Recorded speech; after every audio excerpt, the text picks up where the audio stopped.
I'm so pleased to be home. I mean, it's like the thing with traveling is, yes, it's fun, it's cool, and all that, but that doesn't make it any less exhausting. It's like when you drive all the way somewhere and then all of a sudden it's like, oh, gotta go home. Man. But I had a good time. I had a really good time. Uh, let's see now.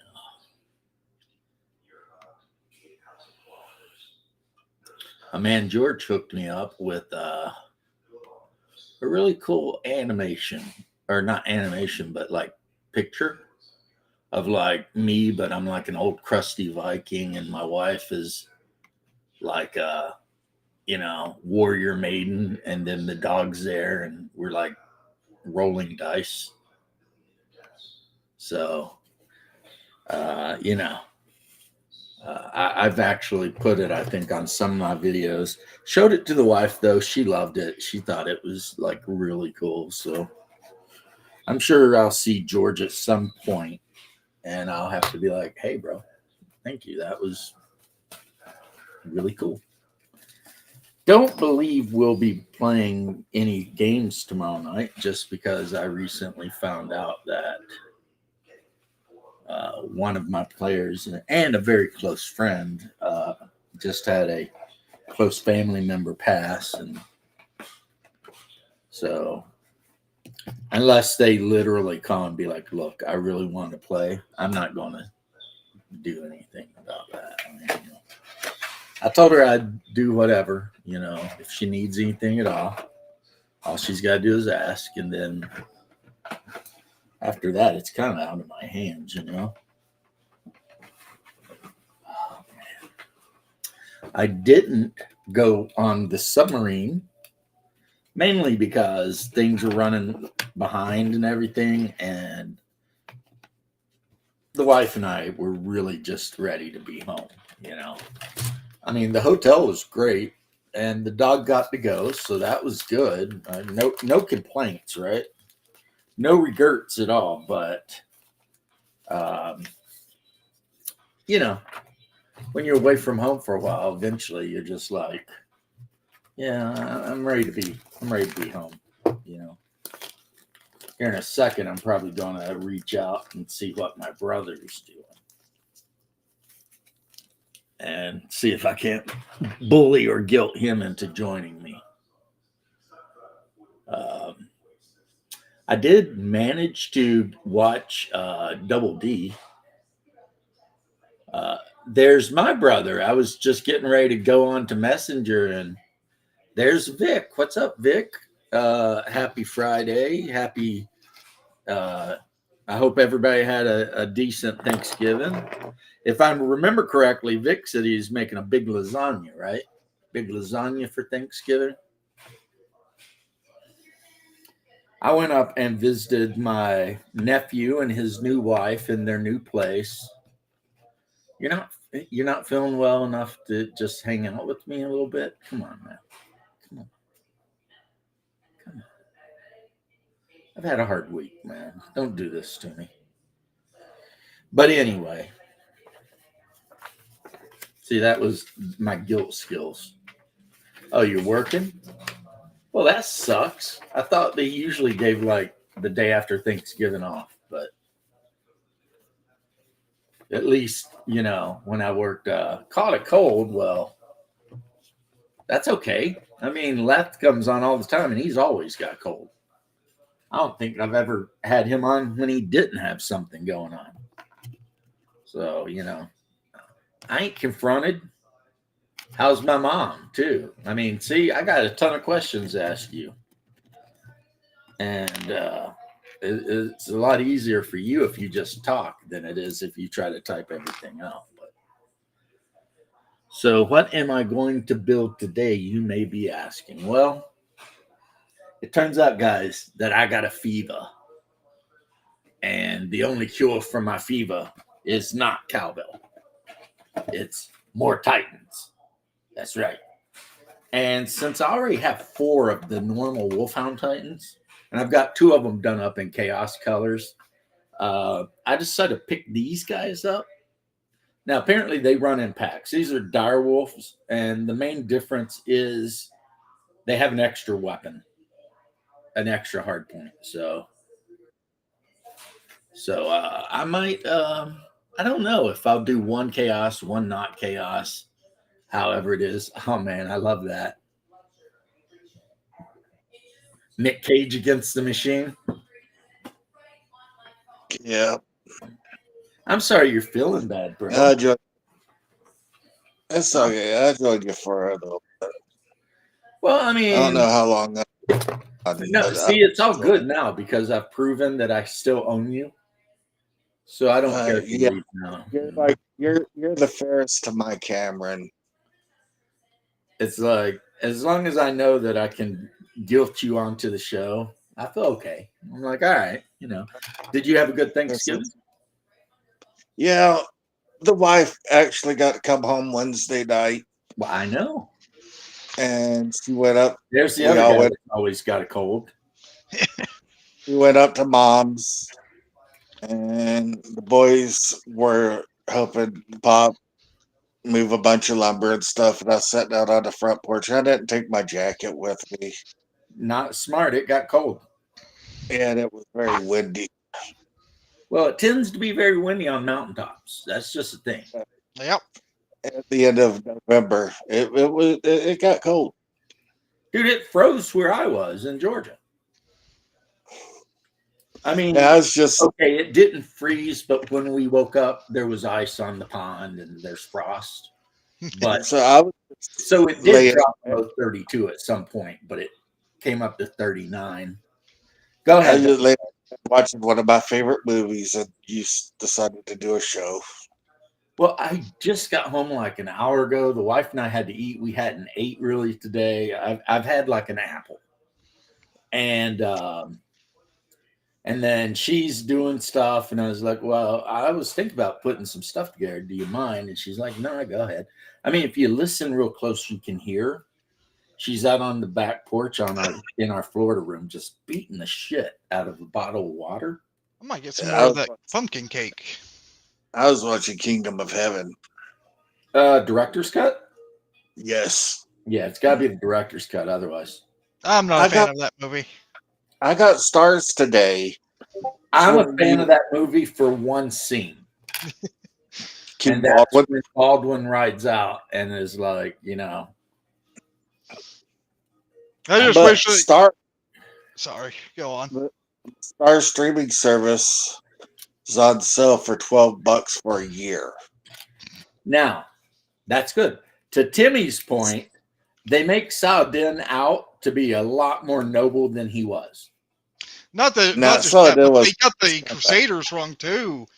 All the Crusaders act like modern day atheists more than actual Crusaders. Yeah, they made all the Knights Templars. They made them all act like a bunch of assholes, Yep. and they made that Saladin out. Not that Saladin was the most evil guy going, because he No, wasn't. but But the reality is, when Saladin did actually finally break into Jerusalem, what he did is he allowed the prisoners to pay him an amount of money that you would pay for a slave. And if they did, he let them go. But if they couldn't pay that money, guess what? Slavery. days are never ending. Saladin has got me working. Well, I mean, and then like, it's kind of like there was this thing I was reading, right? Where um, Muhammad raided a village. And then after he raided the village, he put out an edict that no one in that village, no man in that village or woman could convert to Islam for 3 days. And the reason is because if they'd converted to Islam, then he couldn't have enslaved them all. Yep. So he had to get that going so that then he could enslave them and not get in trouble with himself. Well, the wife bought me a new phone. probably more like his followers. You Right. gotta Well, still I mean, placate the the devout. He came pretty close because there's a story where Aisha gets left in the desert, and some of his political enemies in Medina uh, kind of come up to him and accuse Aisha of cheating on him with some other guy. And of course, Aisha, who was 9, it was his favorite wife. She wasn't 9 at that time. She was more like 12. And so he didn't want to kill her. So he just said that Allah had told him that whatever had happened was okay. Don't worry about it. See, I need that kind of power where I can just do whatever I want. And then if somebody says, hey, but wait a minute, I can be like, don't worry about it, man. I just got a message from heaven and it says it's all good. Unfortunately, it don't work that way for me. It's like, my wife was tired of my Way for phone anybody. messing up on me, so she ordered me a new phone. well, that's good. That's Your wife nice. takes care of you. Yeah, she got me the new Google Pixel 10 Yeah, Pro. she takes care of you. Yeah, she does. She's a good woman. Or very patient or a masochist. I mean, It's easy for her because we only spend a couple of days a month together, so we don't get tired of each other. We ain't got time to argue because we're so happy to see each other. Vic's got an easy driving day. Yeah, she does too. She had to go from here in Tennessee down to Atlanta. Is that an easy day? Yeah, for her. Nice. Hop on 75 and head all the way down. Yeah, well, I guess. Yeah. Yeah, all she's got to do is catch 75 in London, right? Now you catch 75 in the town that I live in. Oh, really? Oh, Yeah. yeah, because you're near Chattanooga, right? Yeah, I'm near 30 miles south of Knoxville. So if you go 40 toward Knoxville, you come to Lenore City. Yeah, And there's my brother-in-law wants to move to Tennessee. there's an exit for 75 right in Lenore City. So when me and Mom came back to Kentucky from your house, we took 75 up to Lenore, got off on Lenore, cut down to 27 and took 27 up. Hell yeah. You know what the coolest thing about 27 on the eastern side of Kentucky is? What's that? You can literally drive for like 5 or 10 minutes and never see another car. I took It's so weird, man. Minneapolis to Duluth and back. Well, Vic, I'll tell you what. If you ever want to shoot the bull about driving over the road and big trucks and all that, Hungard did that shit for like a decade and a half. I took the wife and the boys down Blue John yesterday. Oh, to show them the old farmhouse we grew up in? Yeah. What'd they think of that? And they're like, you're out in the middle of nowhere. Like, yep, we were. Yeah. Like once you even get on the road to the house, it's like another 45-minute drive down a gravel road. And there's like barely any guardrails anywhere on this road. It's neat. So yeah, and it's narrow, those old narrow winding mountain roads. So, and somebody asked me like, what do you do in the wintertime when you live in a place like that, right? And I said, well, you don't go anywhere. That's what you do. You stay home. Because the way Kentucky likes to snow, then melt, then ice, then snow, you don't want to be out driving in that stuff. You will die. That's what root cellars are for. That is exactly why you keep extra beans and whatever on hand, because that's why people have chickens. Yeah, because you will die. That's not a joke. Anybody from Appalachia knows. You just, when it's like that, you don't want to be out driving in it, And, but, it's all good. It's all good. So, Vic, I have a feeling housing prices are getting ready to get really low in your hometown. Like, oh yeah, all the deportations. Yeah, they're getting ready to deport all the Somalis. Yep. Well, hopefully they'll take Ilhan with them. Yeah. And her brother husband. Yeah, but he might be a rookie, but 15 years, he's seen, he knows a little bit because he's seen a little bit. To quote that dude that does those commercials, I love that guy. He's great in every movie. I don't Yeah, I don't know his name, but that old dude, he is just like I think he's just cool. we are farmers. Ba, ba, ba, ba, ba, ba. Yeah. Here at Farmers, we know a bit because we've seen a bit. It's like, I knew a guy who was a Vietnam vet. He used to say that shit too. And if I was able, Vic, I would still be driving. He used to say, I know a little bit because I seen a little bit. And I'd be like, oh, okay. You're good though, right? Like, yeah, I mean, Makes me yeah. think of this one guy I heard about who was in the military. This one guy served with them, and he's like, "Yeah, this guy, he called himself Ghost. We don't know his real name."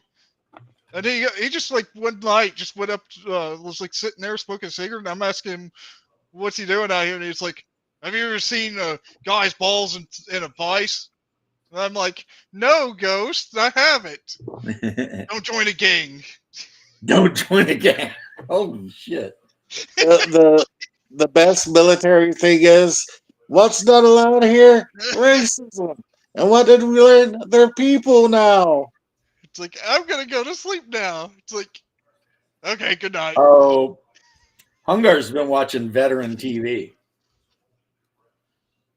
They got that veteran TV where they follow like that Marine squad deployed in Afghanistan or wherever the hell they are.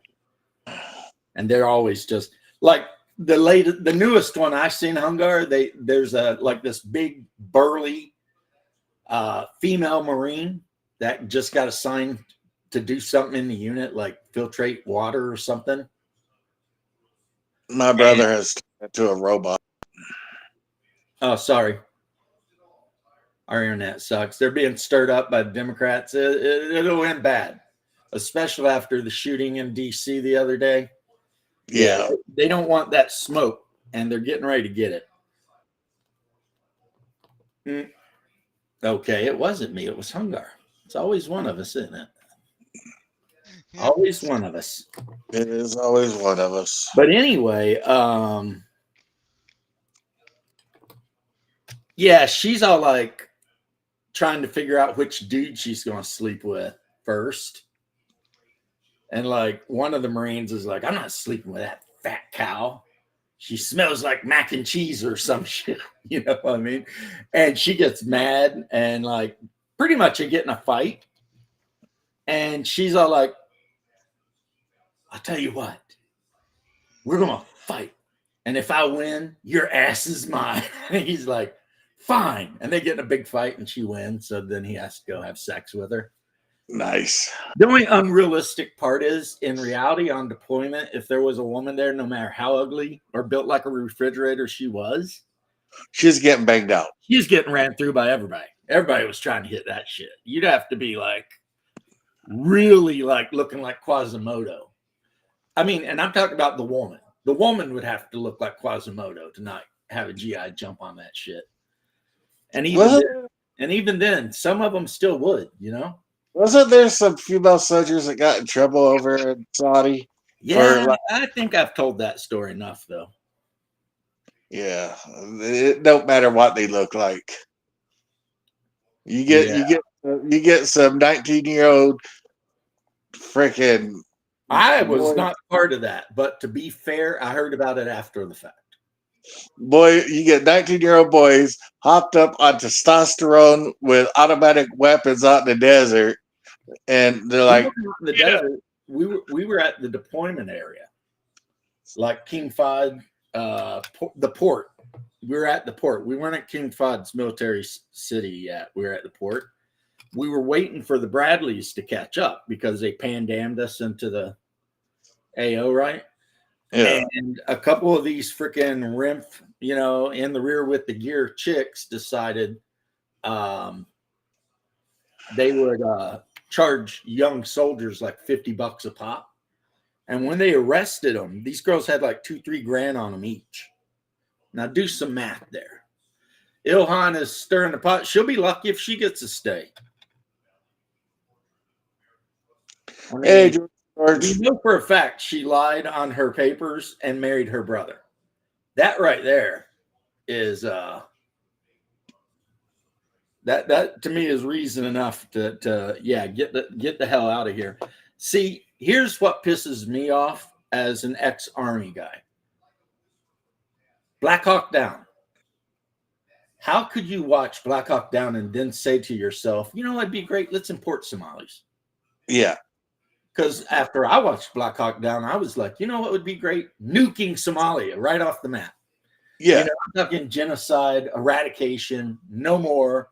F this shit. You drag one of our boys down the street behind your little technical. Nah, Mogadishu would just be gone, right? Yeah, I watched Black Hawk Down, and I wanted to, yeah. Thank you, What? Mobius. I know that your Thanksgiving was probably like a month or two ago. I had a great Thanksgiving. It sounds like my brother did. Welcome back, Timmy. George, I showed my wife How did the mine one go you out? made with the blonde, like barbarian one with the face paint and the Pomeranian and the old dude with the sword looking at the dice. And she thought it was excellent. So I Hey, James, downloaded that one. I think there's a thing going on with Restream. It could be. Restream's always jacking around. I know But I had I to, actually saved that picture and like it's just so cool. I I just had to like it turn so my very much. Wi-Fi off and use my phone data to see if that'd work any better. All right. I mean, you know, But I'm not going to be on long. I wouldn't expect so. Are you still at mom's? No, I'm at home. We had Okay. to come home last night because the wife had to Oh, head because back. Leanne had to be, on 75. Yep. She had to do a 34, and she was close enough to the terminal in Lenore where she could stop and Hey, master you know grade. what? Since Vic's gonna be in Duluth, I need to see if he can't get me some jeans. You know those jeans they got? They always talking about Duluth jeans. Jeans that can stop a beaver from biting your leg. Yeah. I don't think they're really from Duluth. Even though those bearskin hoodies are shipped from Kentucky. Yeah, I like rum and eggnog if you leave out the eggnog. And Rum and eggnog of the city. Yeah, eggnog is not, I don't know. Maybe it's just from being hillbillies. But yeah, I don't drink anything that might have possibly had raw egg in it at any point. Unless it's cooked. Then that's cool. But I mean, I'm sure all the rum probably kills any germs that are in it. So it's not like you're going to actually get anything because that rum, especially if you're doing like Bacardi 151, nothing is alive in that glass. And if you have a few of those, there'll be nothing alive in your belly either. Yeah, I've never seen any eggnog really. Don't drink it. Yeah, it's just not really a Kentucky thing. It's more of a northern thing. Yeah. Like, but which is cool. I mean, I'm not Well, trying to throw any shade on anybody. It's just if I want to drink alcoholic we do a lot. dairy product in it, I'm gonna have a White Russian, man. Come on, be careful. There's a cocktail here. Well, I'm gonna the be, thing though, it's not the milk or the dairy, it's the egg. yeah, it's the egg. That's where I'm like, nah, like a White Russian or a Kahlua and freaking, some hardcore liquor. Yeah, sure, that's cool. I can get down with that, but I mean, if you're cracking an egg to it, I'm done. I'm like, nah, sorry, can't do it. I just always look for a reason to quote the dude from The Big Lebowski. No egg beaters for you after. Yeah, no. The good news is a lot of the cakes my wife makes are no egg cakes. Yeah, I've got about a quarter of a bottle of the premix White Russian in the fridge right now. When my sister-in-law visited, she brought it and we were all playing games and getting silly, you know, all that I Russian I got a bottle of Wood Woodward Reserve Duluth cheese. Nah. Wheat Barrel. No, I'm talking about the Duluth jeans. There was one pair of jeans I was thinking about buying that were supposedly made out of the same kind of material as fire hoses. You know, that cotton weave. Yeah, I got a pair of Dr. Pepper pajama bottoms to But go with then my. I decided, do I really want to run around in a pair of jeans that are the same consistency of fire hose? That's not going to be comfortable, you know. And I got me a pair of bear claw slippers. I seen the bear claws; those were awesome. Yeah, Last night, my nephew's father-in-law. So I don't know. He's nothing to me, I guess, except for my nephew's father-in-law. He made some Moscow mules, uh, which I'm a fan. I'm a yeah. fan. You know, you got the frozen copper cups, and it's vodka and freaking ginger beer is all it is, really. Yeah. I just stick with my single barrel bourbon. We stopped at Arby's. I should call her. Bourbon. Yeah, right. Every time I see this, it reminds me of a couple of girls I dated before I got married. I'm like, yeah, that beef sandwich, if you hold it sideways and just open the bun a little bit, you know what I'm talking about. Yeah, throw some horsey sauce on it. No, no, not. Oh yeah, the horse. Yeah, yeah, yeah, yeah. That looks like it's been That used. looks like oatmeal Like hell cream. to no, no, no. Right? Yeah, Duluth Trading Company jeans. The tariff BS got it in. Yeah, I agree. I agree. Um, um, it puts me in a weird spot vis-a-vis Canada because on the one hand, I want us to be bros with Canada. I really do. I think America and Canada should be like this, right? Yeah, it's America's hat. But at the other hand, I don't want my president giving in a damn inch to frickin' Mark Carney or whoever that is. Because I mean, that guy's a bitch. Excuse me, I'm going through puberty, but yeah, that guy's a bitch. So it's got me like in a weird headspace. It's like, yeah, I want Trump to end the tariffs, but I don't want him to give in to Mark Carney. Carney can go F himself. So I would say to my brethren up in the Great White North, whom I love, you guys need to do something with Carney and tell him to quit acting a fool. And then maybe we can get shit right again because, but I mean, America, we finally got a strong president and we need him to stay strong. Oh, and in other news, Ukraine is just falling apart. Like some of their cops raided one of Zelensky's assistants. There's a whole corruption investigation going on, and then of course Russian troops have completely seized what is it, Proskorozny, and they're on their way to Zaporozhny. And there's literally nothing Ukrainians can do about it. And yeah, they're having a big fit over there, as well they should, because I mean they haven't even had an election in like years and years, right? And they were supposed to, but the current government wouldn't let them have elections, and they're the most corrupt people in all of Europe, if not the world. And you know, when people are saying you're more corrupt than like Central Africa or the South Congo, you got some work to do, man. You got some work to do, right? And because those dudes are literally being ruled over by like warlords with child soldier armies, right? But yeah, yeah. Now somebody said this on a stream I did, which is funny because I seen this actually online, and I wonder if, who knows, it could have been the same guy, but I guess the rumor is that Putin was talking to Poland about just splitting Ukraine.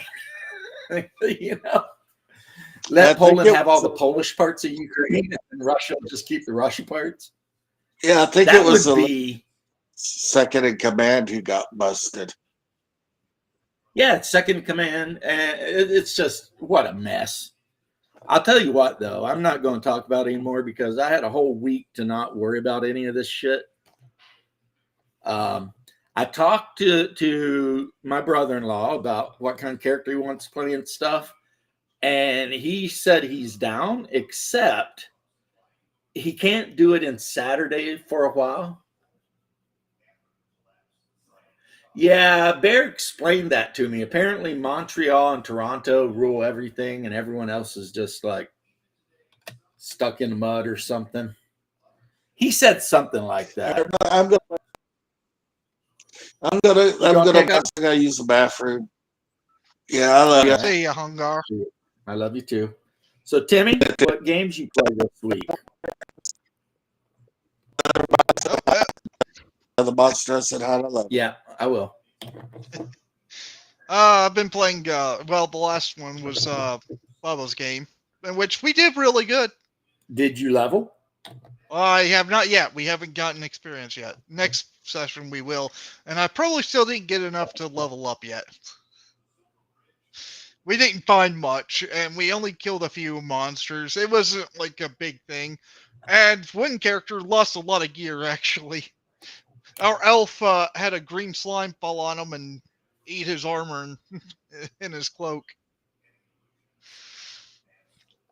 That's horrible, but it could have been worse. Oh, he could have. It could have just been him. Yeah, he was lucky. One of the other players threw him a potion of gaseous form and got him out of there before it did. Oh, that was a great idea, whoever did that. Yep. Because trying to scrape that shit off of you, man, not a good time. And also having all the other players try to whack it off, hit it.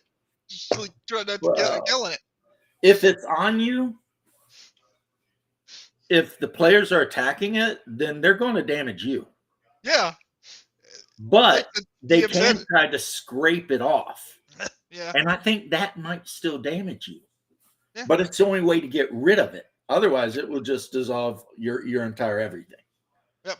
And that'll just be the end of it. DM's already talked about people who accidentally kill teammates by having to fight the thing while it's on somebody. Dude, I've had it happen in my group Rough. where like you got somebody getting swallowed by a giant toad, so everybody's beating the shit out of this toad. Yeah. To kill it so they can get the halfling out of it, not realizing that when you waylay this toad with a two-handed sword, the poor halfling in its belly, he might catch some of that, you know? Yeah. And then next thing you know, you got a dead halfling. Yeah, there's rules that you actually take half the damage that the monster would take normally. Yeah. So I mean, you know, do what you want to do, right? But yeah. Just don't cry. I'm so happy it wasn't me that got hit by the green slime. I would not be happy losing my +2 plate mail. Well, the good news though is the green slime. If it lands on magic armor, the armor at least gets a save. Yeah, because it's magic, right? Not saying it's a good save, but it at least might survive. But if it's non-magical armor, that shit is just done. Yeah, I've heard about that too. I'll tell you what, you guys are, you're.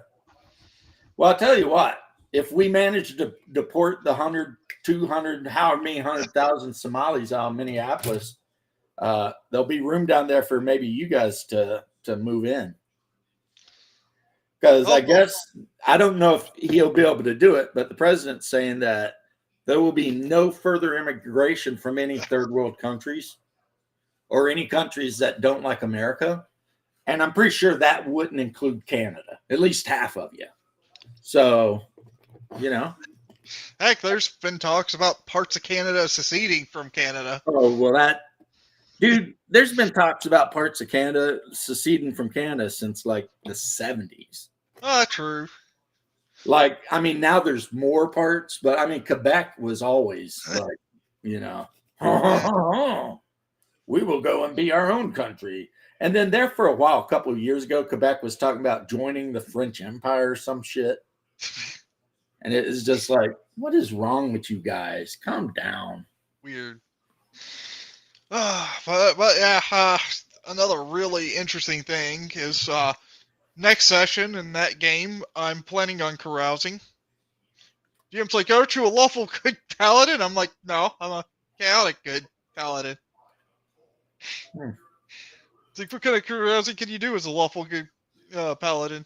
One thing I can tell you, Mr. Leth, Hmm? I don't think a single character in the Hyperborea group is good. Not even one. Well, There might be one that's chaotic good. it does seem to be more of a harsher game. It's like trying to play a good character in like the Conan type of game. Well, they did something though that I really appreciate, and that is they kind of explain better what neutral actually means. So in Hyperborea, neutral just means you're just concerned about you. Yeah. You're concerned about your survival, maybe your family's survival if you got one. Shit like that. You're not concerned about any ideals of law or chaos or good or evil. You're going to do what you need to do to survive. And so I like it's almost like the fourth edition, what they called unaligned, which is an unaligned guy will not mug an old lady walking down the street and may or may not stop someone else from doing it, depending on how much of a risk it might be to them. Because, I mean, so basically, it is my opinion that if alignment were a real thing, the majority of people in the world would probably just be neutral. Yeah. That's You why know? I've seen it for a long time. Yeah, because most people just want to go to the work, make money, come home, hang out with family, watch some TV, and then go to sleep and get up and do it again. They're not really worried about. Most people aren't worried about a lot of high-minded philosophy or anything. Nah, it's mainly just get through the times and Just get you through. know. So I dig that because I've always hated the whole. Well, I'm neutral, so if I do something good, I have to do something bad to make up for it. It's like what? I never thought neutral like that. I don't get why people do that. I'm like, what are you talking about? You're neutral. You're not. Dude, when you play a game and some idiot's playing a druid and he's convinced that it's his job to keep like the eternal balance, It's like just like and I have how to he does that balance. is he's got to like do as much evil as he does good, and you're just sitting there like, what is wrong with this guy? It's like, no, I'm neutral with good leanings. Probably me too. I mean, most of the time these days, I'm mostly more concerned with making sure that our bills are paid, food's in the fridge. I'm not really out there trying to. And I can't even say when I was a firefighter I was good because, I mean, as much as I guess people don't want to hear it, maybe I did that for me, man. I mean, yes, the side effect was I did a lot of good. I saved people and gave birth to baby. Well, I didn't give birth, but you know what I Did mean. it because it was your But I did job, it though. because I loved to do it. So really, it was about me, you know, doing the thing. It's like I was being paid for it too. It's not like I was volunteering to just go play in blood and poop all day. Well, if you're good at something, never do it for free. Yeah, and also if you love what you're doing, you never work. I'll tell you what, we worked because sometimes we didn't love what we were doing. But overall, it was good. So. But yeah, so I guess in a way, even my life-saving bullshit, it was kind of selfish because that's what I wanted. I wanted that. And yeah. So yeah, back to It neutral. doesn't change the effect of what the good that you do, though. Yeah. I'm not saying it does. I'm just saying, I bet you there's people out there who appreciate what you did. There are, but I'm no hero. You know, uh, there are heroes out there. The guys that volunteer to feed people at like homeless shelters and that. Those are heroes. The guys that actually take time out of their normal life to go And do do good. something that they're not being paid for or anything. Yeah, that to me is more of a hero. You know, me being paid to do stuff that ends up being a net good for society. That I don't know if that makes me a hero or just a dude that found a career that he liked. But regardless, I'm glad to hear you're not dead in Bubba's game because you know that is always a possibility. Oh, I know. And I'm just glad that I can pretty much earn my way back up to 4th level this time. right. And where in the hell is Shadow at? I do not know. I hope he's not streaming. I didn't see it when I looked before I logged on. He might be in his basement dealing with the slaves. Eh. Yeah, he sent me the coolest little text, wishing me a happy Thanksgiving. I thought that was really cool. And I didn't want to send a text back. I wanted to tell him, you know, point blank, thank you. That was really cool, bro. You know? But we had the traditional thing. My nephew, the one that recently married, invited us up, and you know, it was turkey and ham and all the varied side dishes. If you get paid for it, you're still a hero. See, I was a firefighter for years. You know, thus you can see my fire hat over there, helmet. But I don't know. I wonder, like, if you love doing it and you're getting paid to do it, it's not really a sacrifice. You know what I mean? Well, unless you Well, die, then you know. you have a risk of dying. And here's the thing: if superheroes were real and they did this as a 9 to 5 job, would that make them less of a superhero? Oh, I don't even want to get into that. I've been watching The Boys. I've been playing Dispatch.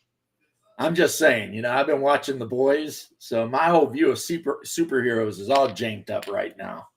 Play some Dispatch; it'll fix that. All right. What I do know is this: I really hope if they make another season, that Soldier Boy gets out again. One, because I like the character, and two, because I like the Ackles guy that they got to play him. So yeah. From time to time, you know, Mobius, there's a joke, and it's true for firemen, cops, combat veterans, people who ride cyclists, the ones that do it with the real fancy bikes, and vegans.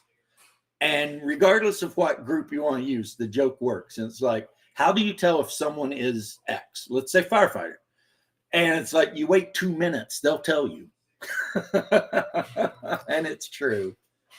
And it's like the same. How can you tell someone's a vegan? Just wait a couple of minutes. They'll tell you all about it. Yeah, you know. And yeah. In my experience, not only am I guilty of it, but I've saw other people doing it too. So it's like, because I don't know, I will bring up that I was a firefighter, and I'll drop the little hints about me being a combat vet and all that. I guess it's because I'm really proud of it, but I do 100% see what you're saying, Mobius, and I agree. I agree with what you're saying. Yeah. Now, vegans, man, I don't know. I got a niece. She's a vegan, and I'm always telling her, I'm like, if I had one wish in the world, it's that you would let me take you to Sonny's and buy a feast for 4 just for you. And she's like, oh no. And she laughs, but man, that girl needs to eat. You know what I'm saying? Like, she's been vegan for so long, she has no feminine figure or anything. She just looks like a boy. And I'm like, I don't know what you're doing, girl, but it ain't working. You need to eat, You need to get healthy. With that vegan lifestyle, you don't get any nutrients that you need. And Yeah, it's like, veganism, it's so healthy, you have to take supplements to yeah, live.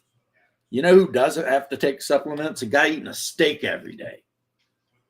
He ain't got to actually, take any supplements. weird thing is, I've seen people who have better nutrition just eating only meat. That's how I lost all the weight I lost when I was over 300 pounds. Well, not only meat, also spinach, mustard greens, collard greens, all the greens. Because I'm eating the meat, but I need all that fiber too. You know what I'm saying? Yeah. Usually And you do. plus, I know I like that stuff anyway. So, win-win, right? That's what I eat when I cook up a big old pot of beans. I cook me up some collards or man, James. Yesterday, mixed greens or mustard greens, something like that. I had a Oh, really man. good dinner yesterday. It wouldn't show you're vegan. Yeah, I mean, I had wrote out a whole thing that I wanted to post on Double D stream, and it was like, nope. And I was just like, what in the F? You know, I had to That is rewrite abuse. it, and I had to keep going back and forth to try and figure out exactly which of the words was the one that was causing it to F up. Sounds like my phone's going, but I don't know of anybody who would be calling me, so I'm just going to let that handle itself for a while. Yeah, bone rack. Yeah, those people, man. I remember a long time ago there was I think she was Spanish, and she had a pet fox, and she was making her fox be vegan. And I think she ended up getting arrested or something because that fox was literally dying. It was dying, Yeah, It's like you need what to are be you arrested doing doing, you that. crazy, you know? You should Yeah, be she was arrested like for that. screaming it and talking all this shit about, in all actuality, cats and dogs don't actually need to eat meat. And it's like, okay, dogs are omnivores. That's a fact. They'll eat a freaking potato if you throw it at them. But cats, they need meat or they Yeah, will literally go blind and just die. Said separately, YouTube allows it. Well, the algorithm's not a genius. We can all agree to that, I guess. yeah. But yeah, I remember that one vegan that was like, she brought her dog out. It was like a beagle dog. And she's like, my dog's vegan. He only eats salad. And she had a salad and she put a salad down next to like a plate of like dog food, like canned food. And she's like, see, watch. And as soon as she let that dog go, he went right to the canned dog food. And she's like, oh, no. That dog's like, F that salad, man. I want this canned food. What are you talking about? But yes, I think that I might even go further with that than Coco and Mobius did. I might even say that being a vegan at all is probably a mental illness. And it's something that only happens to Western girls who are generally above average when it comes to wealth. Because I'll tell you what, some poor black chick growing up in the hood, she is not vegan. You know what I mean? Because she's worried just about getting the calories so that, she can like wake up the next day and not be dead, right? It's always, and I'm not trying to make this like anti-white, believe me. I like being white. I'm a white guy. I like being white. I think it's awesome, right? But it's always middle class to upper class, wealthy, even young white girls that are running around being vegans. And then the men who want to sleep with those women, they'll be vegan too. But deep down inside, those dudes, every time they smell a hamburger on the grill, they are going nuts. they're just sitting there being like, what in the did I do? You know, I mean, I know I'd be that way. I'd be sitting there second guessing my choices. I just imagine it being like, that episode of SpongeBob where SpongeBob was in at Sandy's place without water, and he's like, "I don't need it. I don't need it. I don't need it. I need it." Yeah. Well, I was thinking almost like, what is it? Parks and Rec. When the one guy has a burger cook-off with Rob Lowe's character, and Rob Lowe's hamburger is a veggie burger thing, and the other guy, whose name escapes me currently, he just takes a chunk of hamburger meat, rolls it up, flattens it, and throws it on the grill, and then puts it on a bun. And he's like, there it is. You can put ketchup or mustard on it if you want. And like all the people, in the office take a bite of it, and they're like, oh, yeah, this one's way better. Rob Lowe's just standing there. Like, he's like, yeah, man, you don't mess with Duke, whatever. What is that character's name? This is a good character. I have no clue. It's the old guy with the mustache that's like super hates the government, but he's in charge of a whole department of the government. I don't know. I don't think I've seen this. Well, if Ron Swanson, that's him. Hey, Paul. Yeah, that guy. I mean, I know in real life he's probably not that way, but deep down inside, I kind of wish he was, Yeah.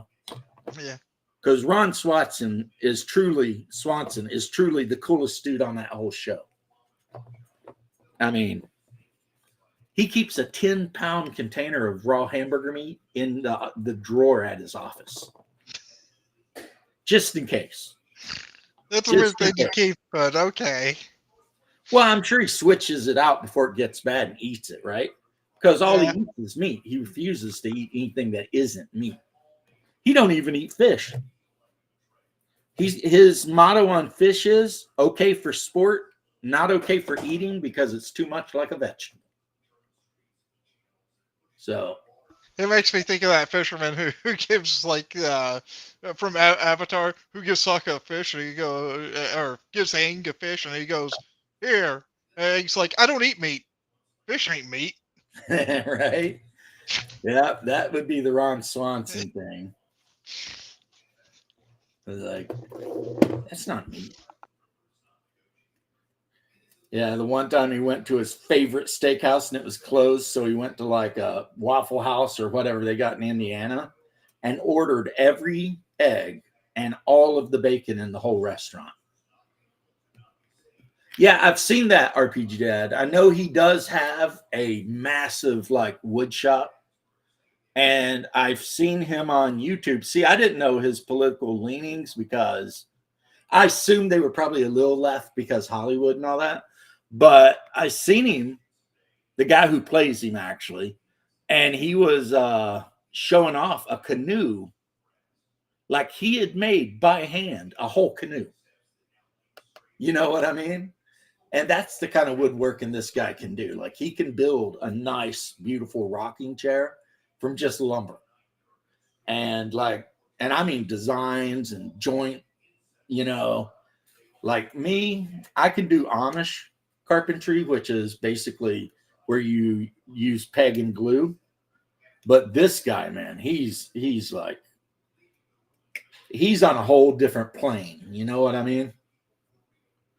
A whole different level when it comes to the carpentry skills. And I'll tell you what, that makes me think, even if he is left, he can't be that far left. Hey, what's up, Daniel Berry? Because it seems to me that men who work with their hands a lot like that, whether it's a hobby or whatever, they're just generally not left, because it's like when you work with your hands creating actual things, the idea that we should all share everything goes right out the window, because it's like, no, I made this. This is mine. If I want to sell it, I'll sell it, or I give it to my grandma, but I ain't giving it to you, you lazy hippie. Learn how to make your own canoes, right? And Yeah, I think that's why all of the rich people in America who never had to work, they're generally the more leftist got people.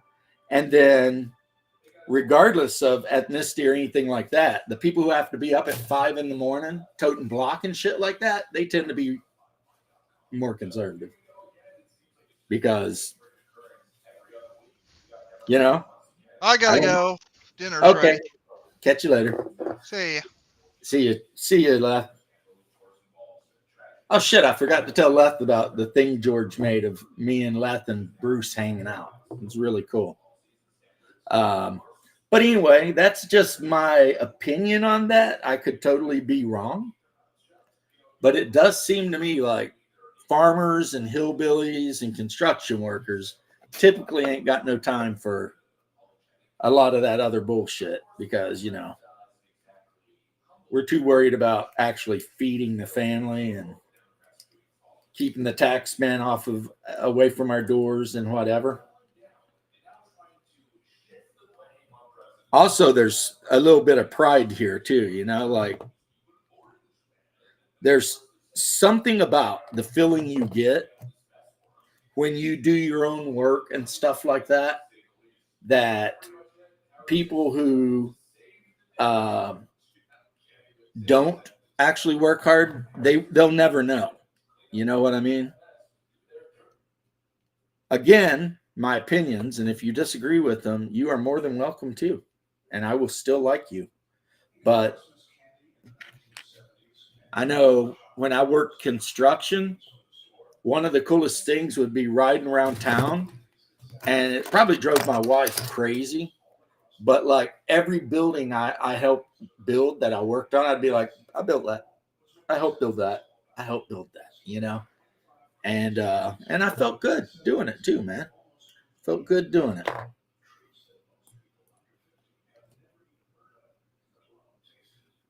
So, Now, again, if I'm wrong, well, but if I'm wrong, it wouldn't be the first time. That's what I should say. If I'm wrong, don't worry, guys. I'll be wrong again soon. But I hope Bear will come back soon. I know he's taking a little vacay, and I totally get it. There's multiple reasons why that might be a thing, but I do have to admit I kind of miss the grumpy old bastard. That's a fact. I do kind of miss his grumpy ass. Thank God it's Friday. Yeah. Or like they say in Fight Club, when you don't have a job, every day is Friday or Monday, whatever that quote is. Which is like, damn, okay. So, oh man. Yep. But we had a really nice, not big, not fancy, just a nice Thanksgiving dinner with family. What's up, homie? Hey folks, how's it going? Good. Yeah, but yeah, it wasn't anything like super fancy or nothing. It was just I got to go with my nephew and his new wife and sister-in-law and all that, and we just bullshitted around and had some ham. And that was kind of my big play. I could have went on the submarine, but the schedule had been kicked back so much that I would have had to wait till like 4 to go on. Submarine? And I was like, I want to be home by 4, So I told him, I said, look, I am super honored that you would even consider taking me on a tour of your submarine, but I got to get out here, bro. I mean, where was it? St. Mary's. Oh, was it an old diesel sub, or is it a? Huh? What kind of sub is it? Ohio class. Oh, so it's like relatively modern. Yeah, I think there goes Doc. Yeah, they're eventually going to be replacing the Ohio class with something if they ever figure out anything better than it. But Yeah, this submarine's 500 feet long. It's 4 floors on the inside. And he is a O2, and his job is making sure the nuclear reactor boils the water. Very cool. Because everything in a submarine runs off electricity that's powered by a steam generator. Yeah, I'd love to see inside of a nuclear submarine. I remember taking a tour of an old World War II Gato in Mystic, Connecticut.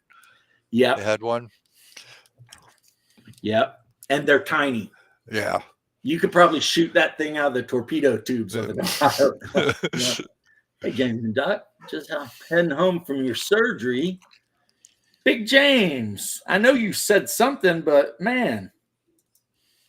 Well, all I can say is I hope that you get well really quick. Surgery sucks, you know. I've had my share, believe me. Didn't care for it. Didn't care for it too much at all. I remember the tour guide of the Gato was saying whenever they put out to sea, they loaded up all their fresh produce in the shower stall. So before anyone could take a shower, you had to like eat your way into it. Well, because of the way these guys go out now, they're really, if there's one thing the Navy's serious about, it's making sure they got all the groceries taken care of on that thing.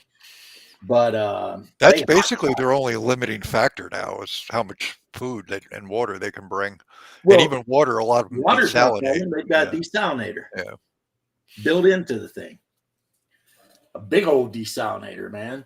But yeah, food. That's basically it. Food. Otherwise, that thing could go under and be under for years, you know, and that would just be that. But the old subs, the U-boats, I mean, they're not even technically classified as submarines because they could spend so little time underwater. It's basically a surface ship that could submerge for a while. yeah, not only that, but they couldn't even dive that deep. Yeah, like 100 feet or something. Yeah, it wasn't much, man. These new ones, like the deepest diving sub for the longest time was the Russian Akula attack sub. But the thing with that is the reason it could dive so deep is that the entire hull was made out of titanium. But the problem is every time it dives way deep, we're talking hundreds of feet deep, the hull would crack just a little bit, like micro fractures. Yeah. So at some point when you dive, it's just going to go.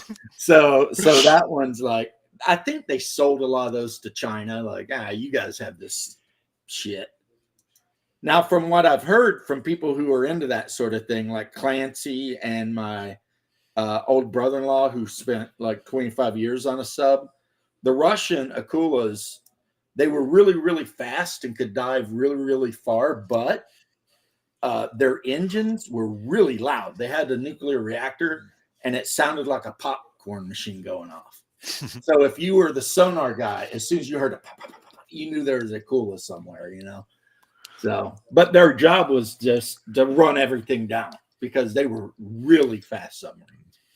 Do you remember that movie from the 70s called Gray Lady Down? No. It was a very cool movie. I remember Rodney Cox is in it, one of the Carradine brothers. It's about this nuclear submarine. It's heading back to port, and they decide they're going to come in. They're going to sail in like on the surface because the captain's like retiring. And there's this big oil tanker that has like a radar failure, and it like cuts them open and they sink. Oh God! And the whole thing is they're like resting on a shelf. And they're like trying to figure out how to get them out. And the slub's like the pressure hatches are slowly failing, and more and more of the sub is filling up, and it's like sliding off. Well, thank God that sort of thing is incredibly rare. We've lost a couple. Like the Thresher was the big famous one. Yeah, but when you consider how many subs we've put in the water how many times, it's like, yeah, that's really rare, you know. And that happened very suddenly. They didn't know for the longest time what happened. They were just like talking to the guy on the radio, and all of a sudden, nope, not there no more. Thing is, if the hulls fail, it's like instantaneous. That's what my nephew said. He said he don't worry about because if they're ever down at their cruising depth or whatever. If the hull were to fail, it would be like instantaneous gone. You wouldn't even know. It would just be like an implosion, just boom. Yeah. And I'm like, well, it still don't make me feel better, but okay. So what have you been up to, man? Not a whole lot. Got in trouble at work for mouthing off. So now I'm suspended and waiting to hear how long that's going on. And I've the omnibus version of Blood and Iron is finished and uploaded. I'm just waiting on my proof copies. Nice. Very, very pleased. I keep I actually carry those books around and read them a bit here and there. I have a hard time reading a book all the way through nowadays. Yeah, I do too. But I'll stop and I'll go through like 5 or 10 pages, and then I'll put it down and do something, and then Yeah, I used to read voraciously. Now I rely very heavily on ebooks now, just because it's my eyes strain really easy now. Yeah, I wish I could blame my eyes. I can't. I can read just fine even without these. It's that I'm just lazy or something. Like when I was young, my mom insisted that I read books, and I mean real books like Dostoevsky and stuff, right?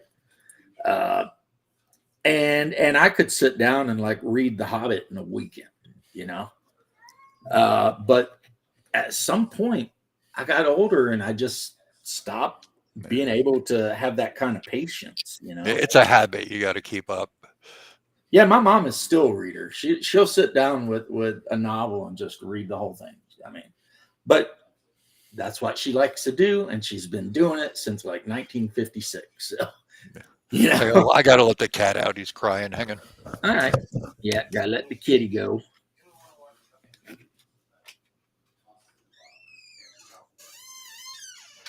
I put that link in there, so if any of you bros wanted to say anything. I want to come in. I want to go out. I want to come in and go out. Yep, that's cats. And we might have might be having a thing because my sister-in-law wanted me and my wife to meet her at Colonial Williamsburg in a couple of weeks. Oh, he was crying at the door. But I don't know if we'll be able to find a dog sitter. You bashing turkeys. Listen here, you jive turkey. Who used to say that? Mr. T, right? You jive turkey.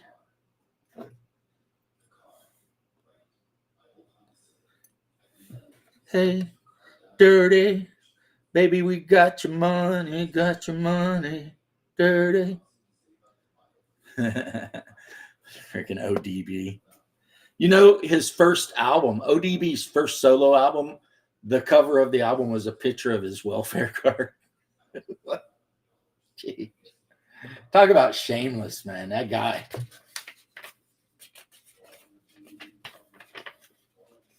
I mean, all right. Now I got to decide what kind of gun I want to put on this big guy. We got a conversion beam dissipator. Those conversion beamers are pretty good. I know that for a fact. Conversion beamers, we got a Bruce. A wild Bruce has appeared. A wounded turkey is being nursed almost in the as house, good as so a friendly Butters had to doggo. go out. How's it going, Doc? Hey, what's going on, Wounded Bruce? turkey? George, A lot of drama. George did a little cartoon, and there's like these 3 dwarves or whatever, and they're sitting beside each other grinning. One's bald, and one's got red hair, and the other's got white hair, and it's you, Leth, and myself. It's on my Discord, I think. The 3 of us? Yeah. He based it on the 3 of us as if we were gnomes or some short thing. And all right, you got any memes? I don't know if you put it in memes or not. I hope so. Maybe. You just changed the name of your Discord recently, didn't you? Yeah, it's Beyond the Northern Winds. All right. Yeah. Fred Sanford said jive turkey, and Fred Sanford, aka Red Fox, was an absolute comedic genius. Really dirty though for that time period. Like Oh people my don't God. understand. Like Fred Sanford was doing his stand up way back in the day, and that dude was pretty rough. You know, he's pretty rough even back in the day. So I like the Metalocalypse one. That's funny. Like the worst one we've ever seen for James. well, I mean, I was talking about how much I like Metalocalypse though, Death Club. It's such a good show. It is. And I actually have gotten to where sometimes I will just sit down and listen to songs like Thunder Horse or Mermaid or whatever. Like I'll literally just listen to the music, which is weird because it's a real band, but it's a cartoon band, but with actual players. And the guy who does the singing looks nothing like Nathan Explosion. Nothing He's like at this all. short, kind of pudgy dude. He's like, you know, like none of them look like their characters at all. Hey, I picked up something today. It's a WizKids figure, and I usually hate myself after I get these, but they actually made a flail snail. That is a damn big flail snail, let me tell you. Fuck yeah! I mean, yeah, it's a $15 shitty piece of plastic, but I mean, the It kids doesn't will look find bad it. here. If you No. put a decent paint job on that thing, that's going to be the business, man. It is. And it'll, I mean, if you don't want to get fancy with it, it'll be easy to paint even. Yeah, I'm not going to do an easy paint job. No, you need to look up like the shell patterns of those African snails that eat like stucco off the houses in South Florida. They're like orange and black swirled. So you know they're bad. Yeah. Because if it's got orange and black on it, it's not a creature you want any part of, you know. Does anyone know how these stupid chat crowns work? I don't, because I don't see them at all. It's mainly if you do super chats, you get bumped up. Otherwise, it's characters, I think. Yeah, you got to do characters. You can overcome dollars with like thousands of characters, but Well, I mean, if it's reliant upon money, you guys are hosts because you can't give me money. So you're just gonna have to. Oh yeah, Fred Sanford. Fred Sanford had a son and a truck. Right? Oh my God, the dish Karl Marx brings to Thanksgiving, the empty pan. Yeah, an empty pan. Yeah, that's true. That's true. You still play Valheim? Yeah. You're the only person I know that still plays that. I don't talk to a lot of people though either. They just come out with like a whole new like DLC. They added bears and like a shit ton of more magic items. And my brother-in-law plays it, and occasionally, very occasionally, if we catch each other on at the same time, he'll start a server like his world. He'll turn it into a multiplayer thing, and I'll hop over on his world and run around. You know, and you know, I'm not like super hardcore into it, but yeah, occasionally. Oh, I'm digging the Hobbits. Whoever made the Yeah. Hobbits, that's fucking good. Yeah, that's George. George did that one. See, George, he has a tendency of doing wholesome things. Yeah. Cold iron oven, he does not have a tendency of keeping things wholesome. That stuff gets pretty wild sometimes, but hey, it's okay though. But Hey, James, let me share a screen with you. absolutely. I want to show you the new cover. Oh, you put a new cover on your book? Yeah, I'm very happy. Hello. Allows you, yeah. I guess it's. Oh no, okay. Is Is it not letting me? I don't see it. Okay, let me see. We're just back up here now. Okay. And I know Shares? it's got to work because, I mean, people have shared screens. No. Select window or screen. Oh, okay, I see. Monitor, I guess. Allow. It might be tab too. Yeah, it didn't show up on this end. Huh. Share That's fucking tab, weird. maybe. Okay, Hey, there's a shadow. Count Von Shadow. Lord. Anyway, I'll just send it to you on Discord because I can't figure this out. Okay. Yeah, I mean, Bear used to share stuff, but to be brutally honest, I'm not sure how. Oh, it's telling me share screening is not available. Maybe because I don't pay for Restream. I use the freebie. Maybe, I don't know. Shadow. Yep, we're back. I'm back. I'm back. I'm back. I actually despise that band. I don't know why I'm singing it. Like Aerosmith, I despise them. I hate that band too, so don't worry. Yeah. Aerosmith and fucking the Beatles. I'm not into it. The Beatles are okay, but Aerosmith is like no. It's I too mean, I'm not screechy. saying I go out of my way to listen to the Beatles, but I don't like actually jump across the car seat to try and change the radio station. Yeah, Steve Tyler screeches too much for my taste. You know what? I just don't like anything his songs are about. Love in an Elevator or any of that shit. I just really do not care to hear any of it. I would much rather listen to the Stones Give Me Shelter or something like that. But that's my thing. I've always been more of a Stones kind of guy than a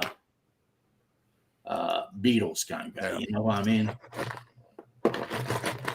Which is not to say they haven't done some pretty lame ass shit like Dancing in the Street with David Bowie. Well, that was Mick Jagger personally, wasn't it? Yeah, but then you've got like Ruby Tuesday, Paint It Black, Give Me Shelter, Get Off My Cloud. I mean, there's just a list of bangers that the Stones came out with back in the day, you know. Hell, I even like the one where they talk about some Puerto Rican chicks that got some grapefruit wine and they're just dying to meet you. I would listen to the Stones all day. Megadeth, Zeppelin, obvious. Megadeth or Zeppelin? I'd probably go with Zeppelin. I don't think they were making the comment. I think they were just saying these two bands are bands they like. Fair enough. Yeah, because I mean, not to be that guy, but Zeppelin has the pedigree that Megadeth just. It does not have the Whether pedigree. you agree with it or not, it doesn't have that pedigree that Zeppelin does. And that's They okay. slept together. So what are you going to Shadow? I didn't know that. Shadow, why you gotta mess with me? I'm naive and stuff. I know I put my phone down here somewhere. And also, Shadow, I put that link in there, and I know you've seen it. So I don't know why you're being coy. And also, thanks for the private message about stuff. I really appreciated it. The same, Shadow. That was an awful nice. You didn't have to say those things. I'm really not that good of a guy. I'm a horrible human. Well, who isn't? We just do our best, though. Where did Coldplay rank? To be honest, I mean, way back in the day, there were a few songs Coldplay did that I didn't hate. I've never like liked Yellow. I think Yellow didn't make me want to like die or anything. Whenever Coldplay came out, a lot of ladies got into it, and they put it on their MySpace as their front song. You know, they had a few like top five songs. And Coldplay, whenever I'd hear that, I'd be like, God damn it, where's the mute button at? And that would be me. And then the fucking Coldplay guys borrowed Satriani riff, and then Joe Satriani took him to court. They had an undisclosed settlement afterwards. And because of that, I've never enjoyed Coldplay. Because I'm a Satriani guy, of course. Yeah, I think you're a Satriani guy because you're kind of racist. I am absolutely racist. I love my Dago brethren. Yeah, you're like this Dago can play some guitar, man. My Dago Guinea Wop brethren rule. Right. Well, I can't say anything because I don't know. It's okay. I guess Sudno, they're a Russian kind of post-punk band. The band is the song is Sudno. The band is oh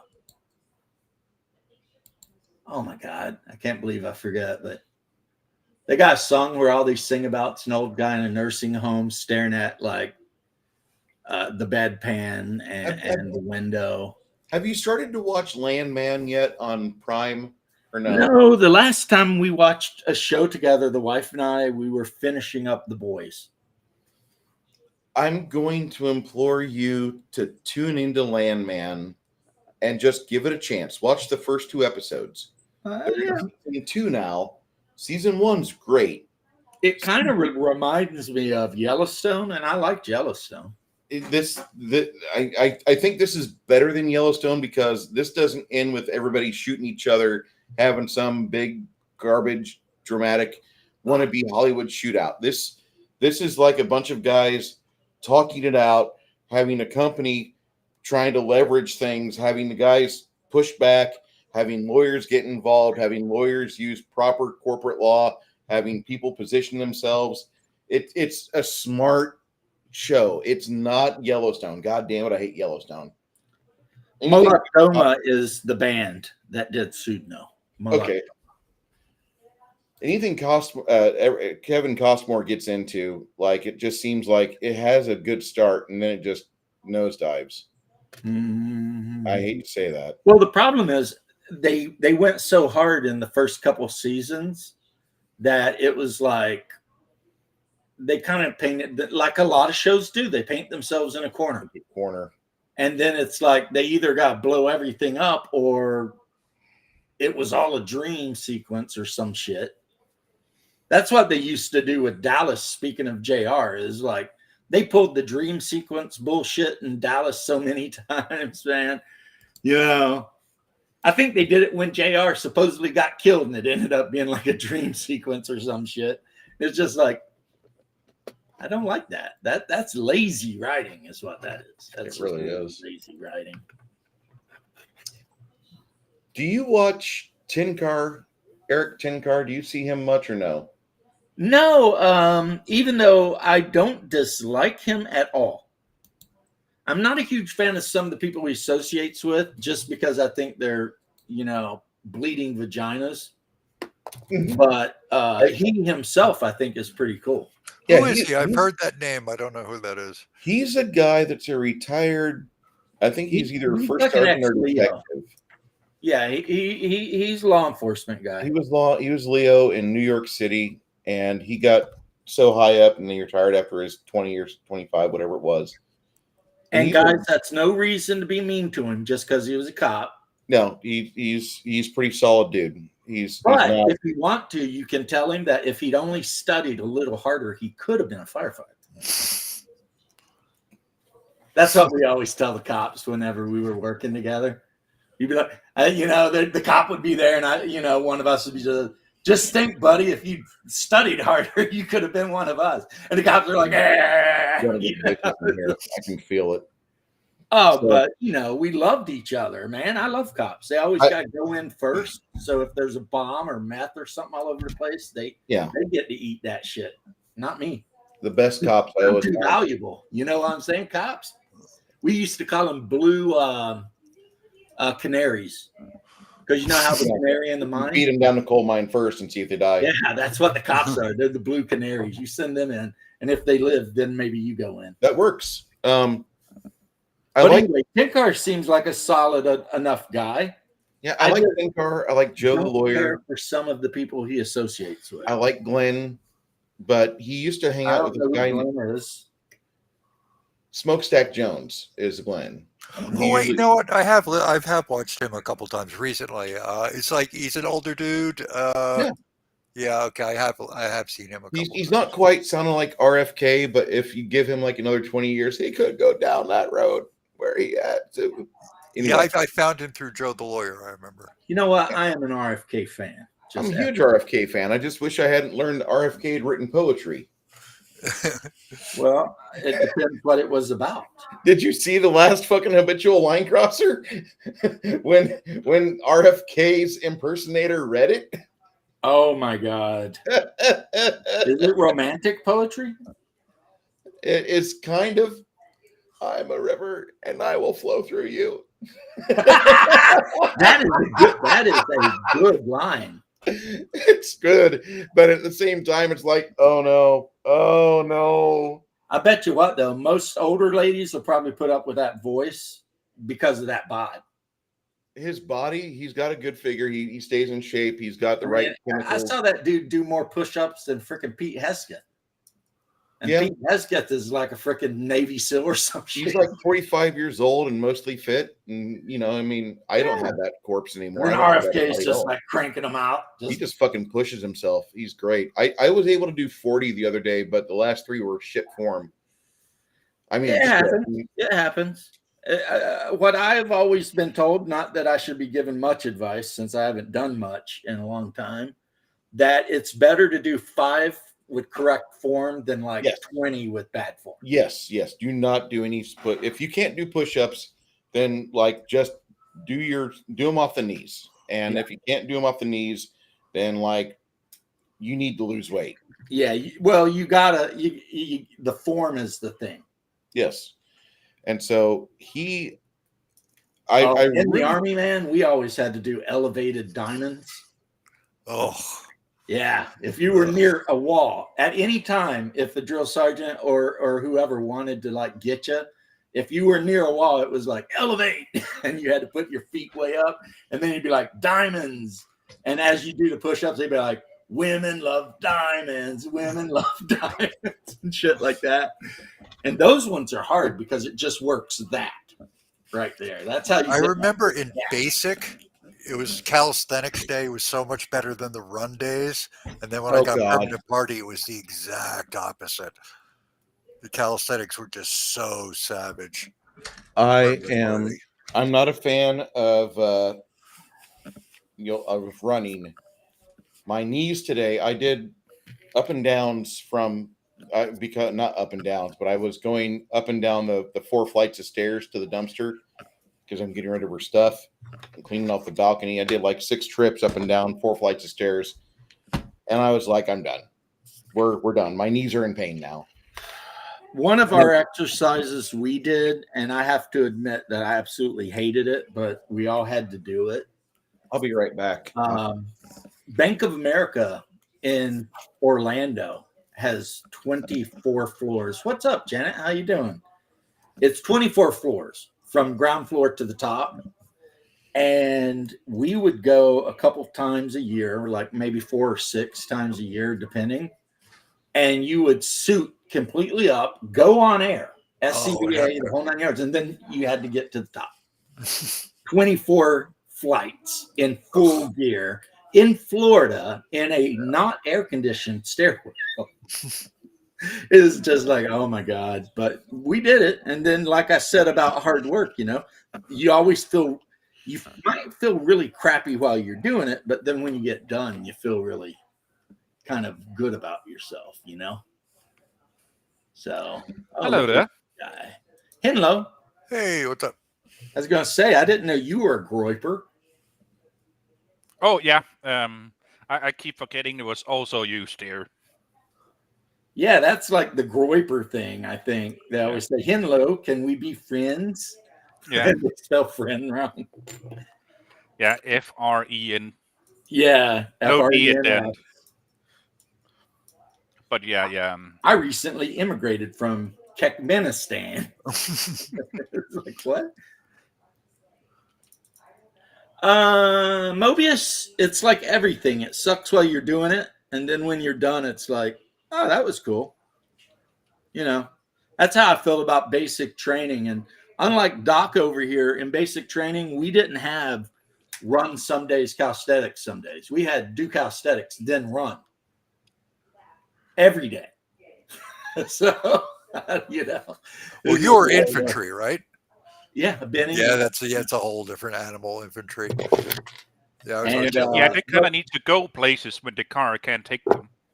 Yeah, I was mech infantry too, so it's like I'm out here field marching, 15 miles, but in an actual war, I will be in the back of a M2 A1 Bradley and won't walk anywhere except maybe 100 yards to go shoot somebody. So, hey, Shadow, how was your Thanksgiving Harvest Festival day of memorializing when we defeated all of the red men on this continent? That was awesome. Awesome. Okay. Hey, do you I guys mean, know he was there. Those things really. what's the kid's name? Oh God. Shit. Let me see if I can find his damn name. I don't think that's his name. No. It's this Billy kid. the Kid? The kid who just joined the Blaze. Oh, I don't know. I don't watch 90% of that stuff. Doyle. Is his Uh, last name?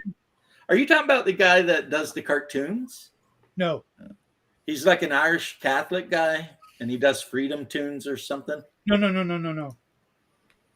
Yeah, sometimes I'll watch Freedom Tunes if like I'm scrolling through and I see something that looks funny.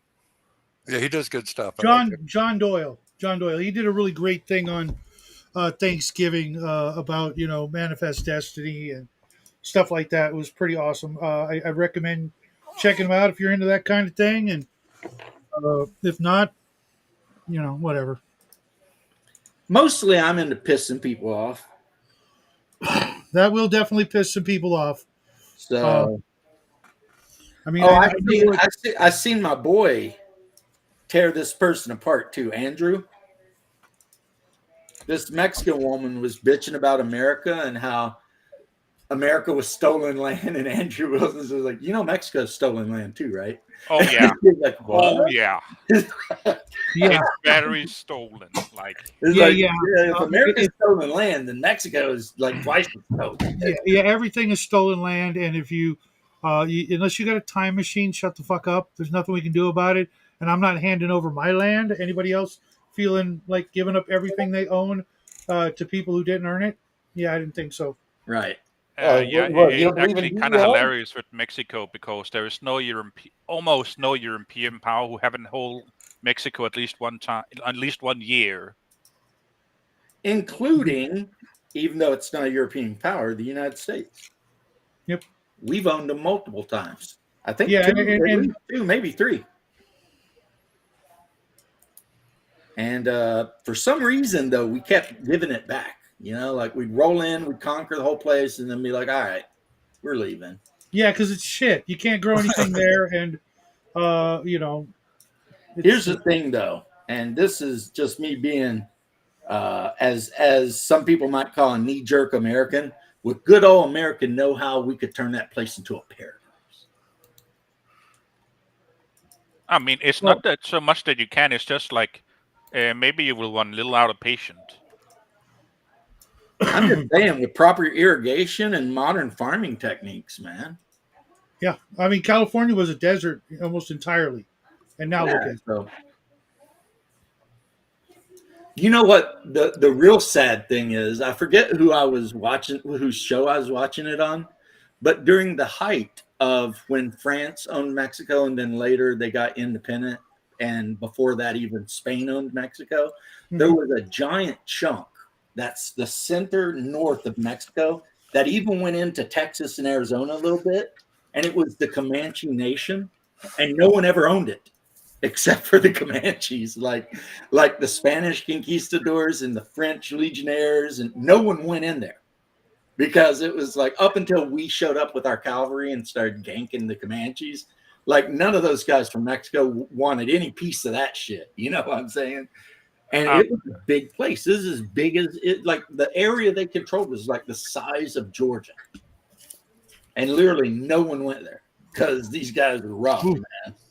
I mean, the history of Texas is literally like Mexico had problem with the natives, so and they just couldn't figure them out. So they had started what you call it, inviting down like English and other Anglos down there, and they were very successful.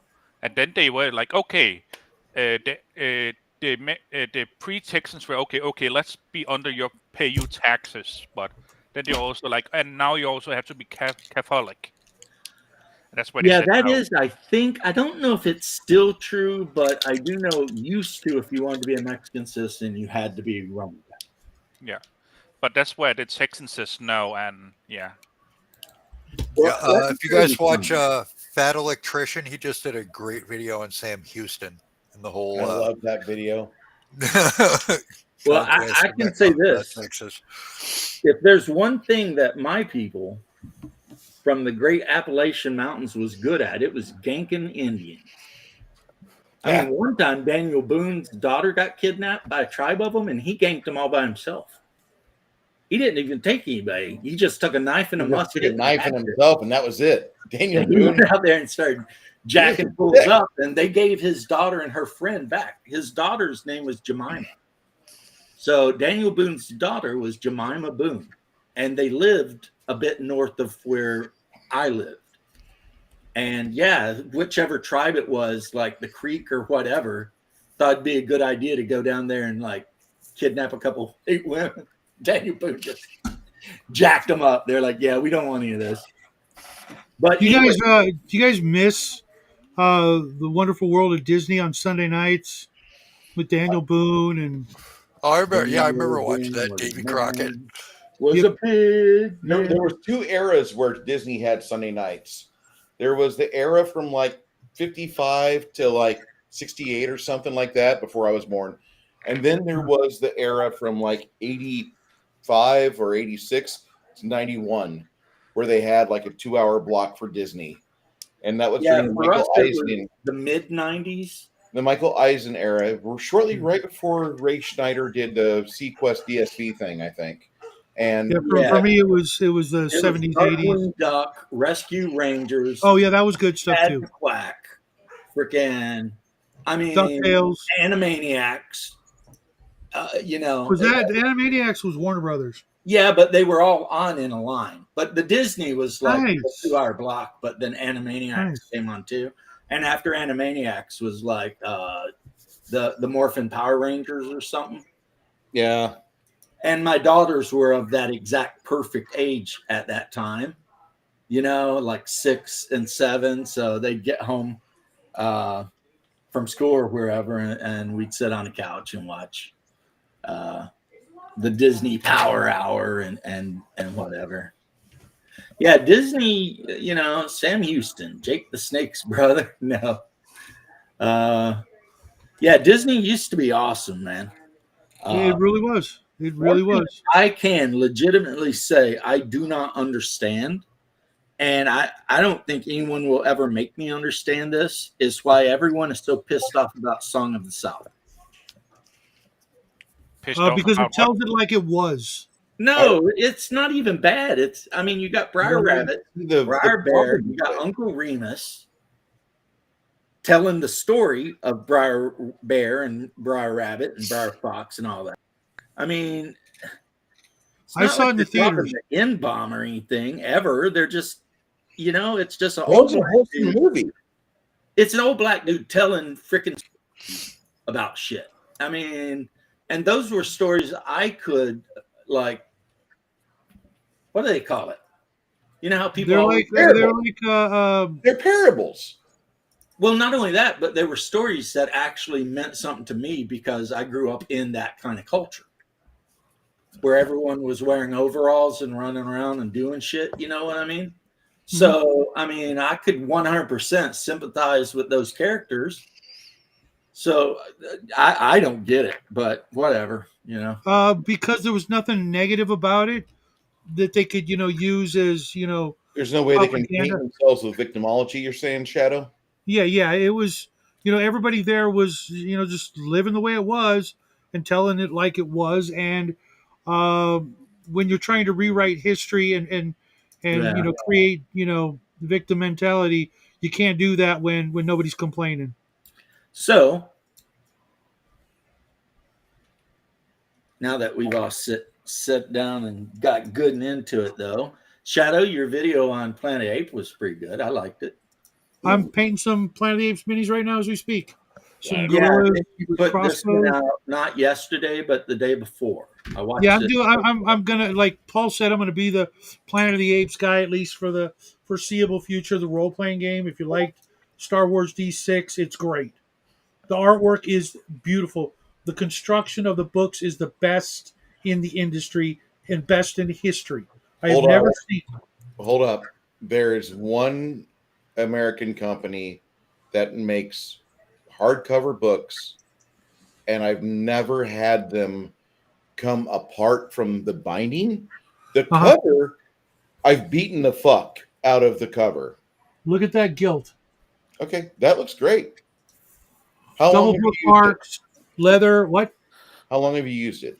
I just got it in the mail a month ago. Okay, in 10 years, I'll get back to you. yeah, show me that because I got one for you.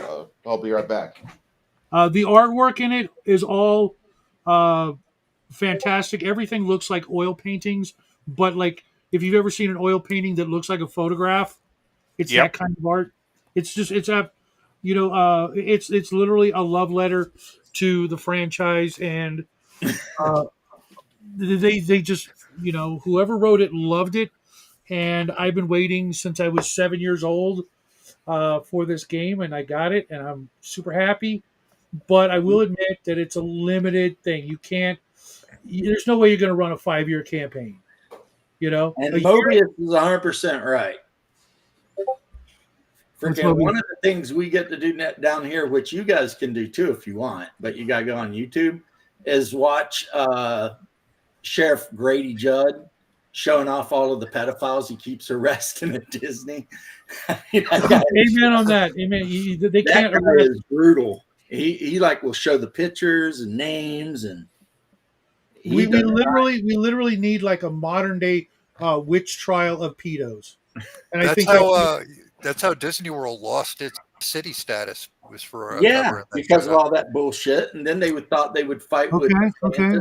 This is 8 years old. They use a binder out of Seattle that makes collegiate books. Okay. 8 years old. This has seen some use to it.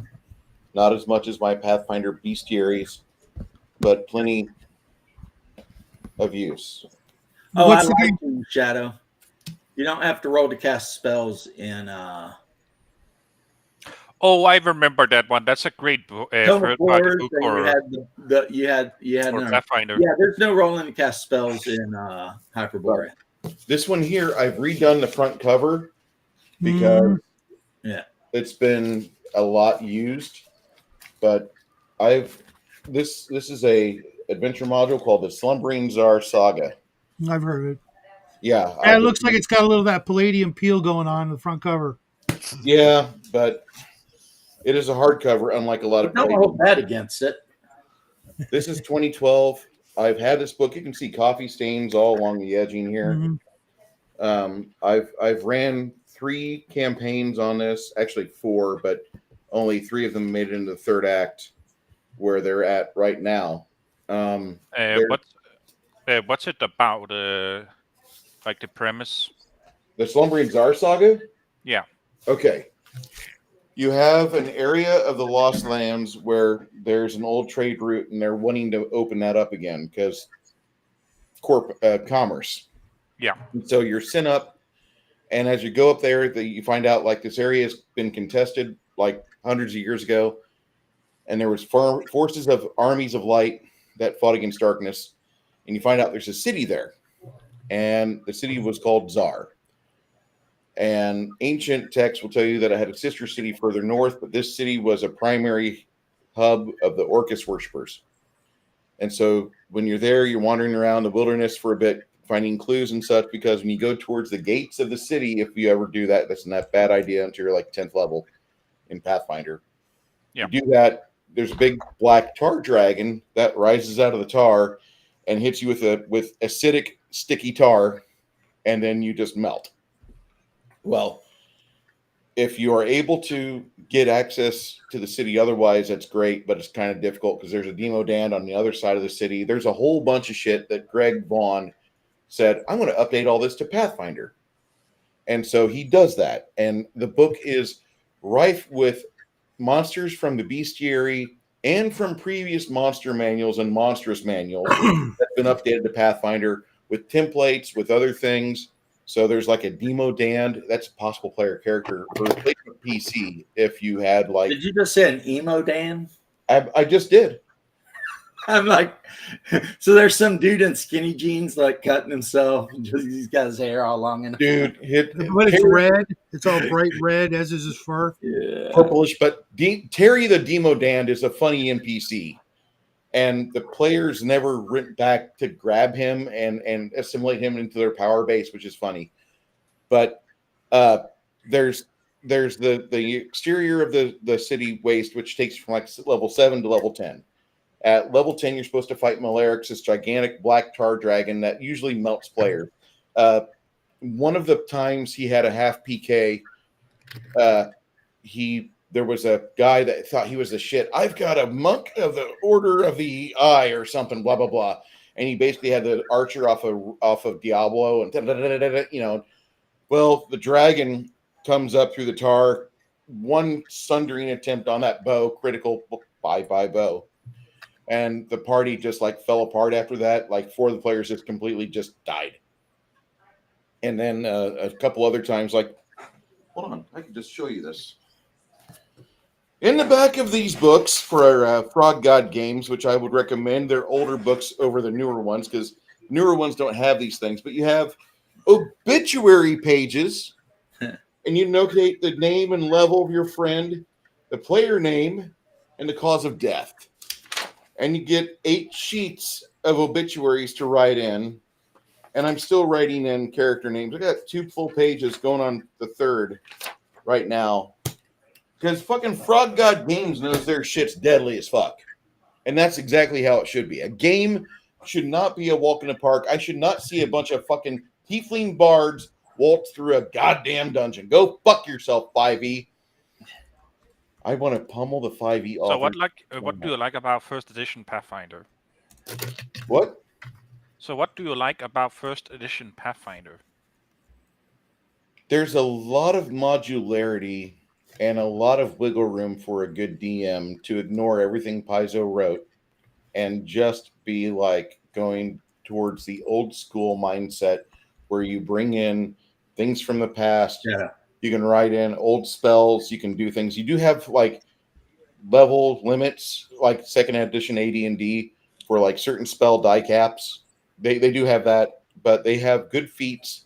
They have decent ideas. A DM has to wade through like, I don't want this book in my game. I don't want these classes in my game. I don't want this spell in my game. I don't want this in my game. I don't want to use feats in my game. And you eventually write an entire like 1,700 pages of what you allow in your game. Yeah.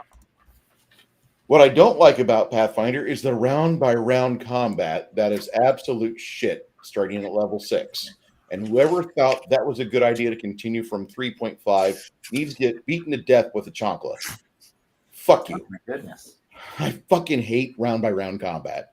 Interesting sales pitch. Over here. Positive traits, completely ignorable. I'm not sorry because like if I've got rangers or a fighter in my group with 2 fucking weapons, or he's actually using the shield and sword the way it's supposed to be, I'm waiting 7 minutes for him to get done with all 7 or 8 of his attacks. Yep. I can tell you what your problem is. They're slow fucking players. You didn't restart the game before they got like very high level. Okay. Well, or even Czar, moderately high level. At Czar, you're 10th level and you get access into the city. In the city, there's like things you find, there's various districts, and then you get to the plateau at the top of the city where like there's this gigantic pentagram with 11 little notches in it. Well, scattered around the city in various parts, there's little plinths, there's little statuettes, little disciples of Orcus, and you're supposed to collect them and take them to the plateau and fit them in. And if players figure this out, they can find all of them. And when they get the 10th one noted in, the lost convoy, the lost caravan, comes out of this gigantic, basically the final countdown warp opens up, and in comes this caravan full of undead. Giant fucking battle, 300 undead versus your 6 or 7 players and their cohorts. Amazing theatrical, well done. And then along with that caravan, after you beat them and you get the final disciple, you set it in that pentagram, and that's when you have a tie to an old Planescape module, Dead Gods, where a gigantic cathedral of Orcus comes out of the ethereal plane and settles upon the top of the plateau like it did in the days of Eld. Now, people that know of Czar, have seen pictures of Czar, very rarely do those get circulated, but you do see a cathedral to Orcus that's no longer there now. At the 3rd act, it's brought in. After you've gone so far up into the cathedral of Orcus, which after that is just a tower slog, from level 15 to level 20, it's a tower slog. And you're not talking about like we're going to reset the game. No. As much as I would love to just play low level, 3rd to 8th level, 3 to 10th level in Pathfinder, no, I want to complete this campaign because I've had it since 2012 and it is a fucking battle. There's other players that have ran through it. There's other GMs that have authored it properly or ran it properly as a GM, and they've managed to have their players beat it. I'm a dick, and I'm going to try to finish this campaign. Hey, Fair enough. You know, what makes you a dick for wanting to do that? I mean, yeah, I'm not sure. I mean, My unless you want to pull the rug out from underneath them right when they get to the last room, that would be a dick move. Otherwise, you know. Well, if Connell's watching, Connell has a leg up because there was a series of 3.0 modules written in 99 to 2001. The last one being the Bastion of Lost Souls, where there's a gigantic fight against an abyssal, colossal red dragon. And that was the only reason why you really needed to buy the colossal red from Wizards. Otherwise, nowadays you can just print it off. But that fight, I want my players to take their characters after they're done with Czar. I want them to go on that final dungeon for 3.0, and that'll be my last thing I do with Pathfinder, updating that to Pathfinder standards. And I'm looking forward to it because Connell loves that module, and that'll be my final thing like I do with the system. I think it's a okay system. I'm going to rip the hell out of it, putting it in my game, because my system is so much better not going round by round combat, but instead just having an initiative system that counts up. And I think that's the smart way to do it. I like my combat system. I don't like round by round combat. I think it's shit. There was a BattleTech game called Battle Force that used a tick system back in the day. It was kind of clunky, but a friend of mine showed me that they kind of updated it. Do you remember that, James? I do. It kind of reminds me of the Villains and Vigilantes initiative system.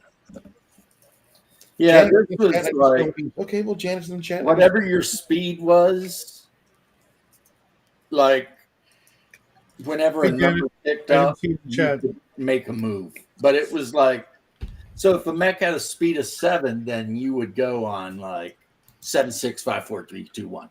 Yes. But you'd only go once each of those times. Mm-hmm. So it did make it a little bit more like, I guess the idea was to make it seem more realistic as far as the mechs are all moving at the same time. But, I mean, it's up to you as to whether or not you believe the reduction in, like, speed is worth, the squeeze, I don't think my reduction in speed really hurts. I think the way I figured out how to do multiple attacks with the system, like... Well, I'm not talking about your game. I'm talking about the BattleTech game. BattleTech? Okay. Yeah. But a friend of mine made an app for it because it's really simple for him to just program shit. And I don't know why other people haven't figured this out, because he's just a gardener. He's just an ag guy. And he figured out how to do the tech system. And basically, he just clicks his mouse while they're playing, and they do Battle Force in a new and exciting, fast way that, like, I think they were originally wanting it to be like, but nowadays nobody has that box set. They got to do a reissue, and nobody's going to agree to a reissue because, like, oh, we got to pay past authors. Are they still alive? Well, I mean, you're not wrong. And there was an issue with what caused FASA to basically cut their own throat and die was listening to people bitching that BattleTech was too slow. And then they released 3050, which added a bunch of shit that they thought would speed the game up, but it didn't. Well, no, it did. It just made also the game unplayable. And,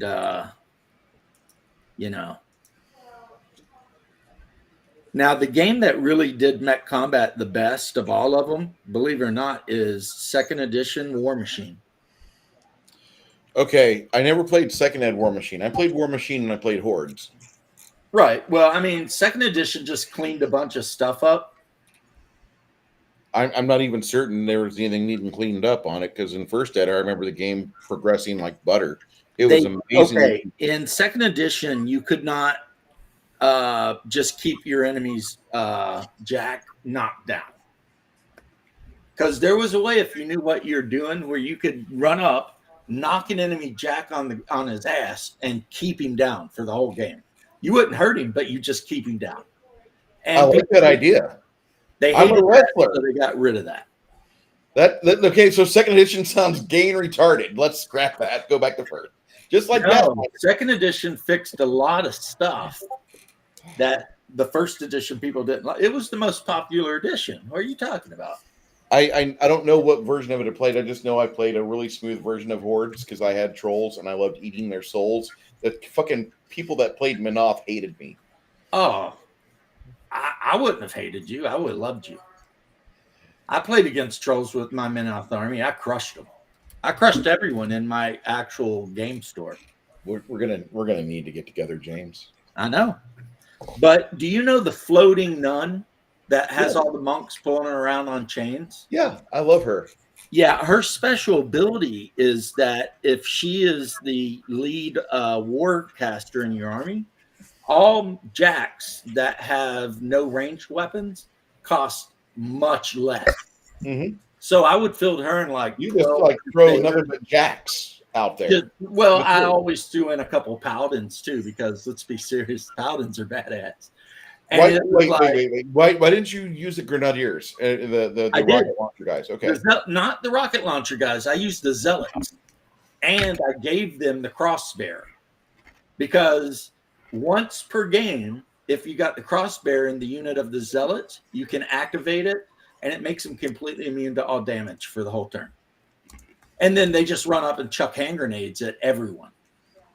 And that's really all they do. They're a bunch of dudes in like desert robes running around just chucking hand grenades. Right? You make them immune, you can chuck the hand grenades literally on yourself. I don't catch on fire. Witness me. Yeah, I had that happen to me once in the game. Witness me. The second game we played, I did not let that happen. Right. The thing with the Zeppelin Warcaster, she has the most focus of anything in the game.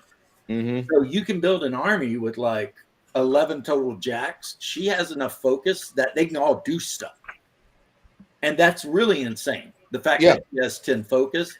They did that because she's floating. So you can only hide her behind really big terrain or a jack. Mm-hmm. A big jack, not a medium jack, right? So if, say, you're playing the Dark Elf faction with the dinosaur-looking bastards, like, you got to watch their Lilith, I think is the name of that archer, because she can, gank you halfway across the table if you don't guard her. But all I would do is put two Crusaders with their bases touching in a triangle with her in the back of the triangle. And that way, like, literally from the front 90, nothing is hitting her. And she's just putting focus on everything.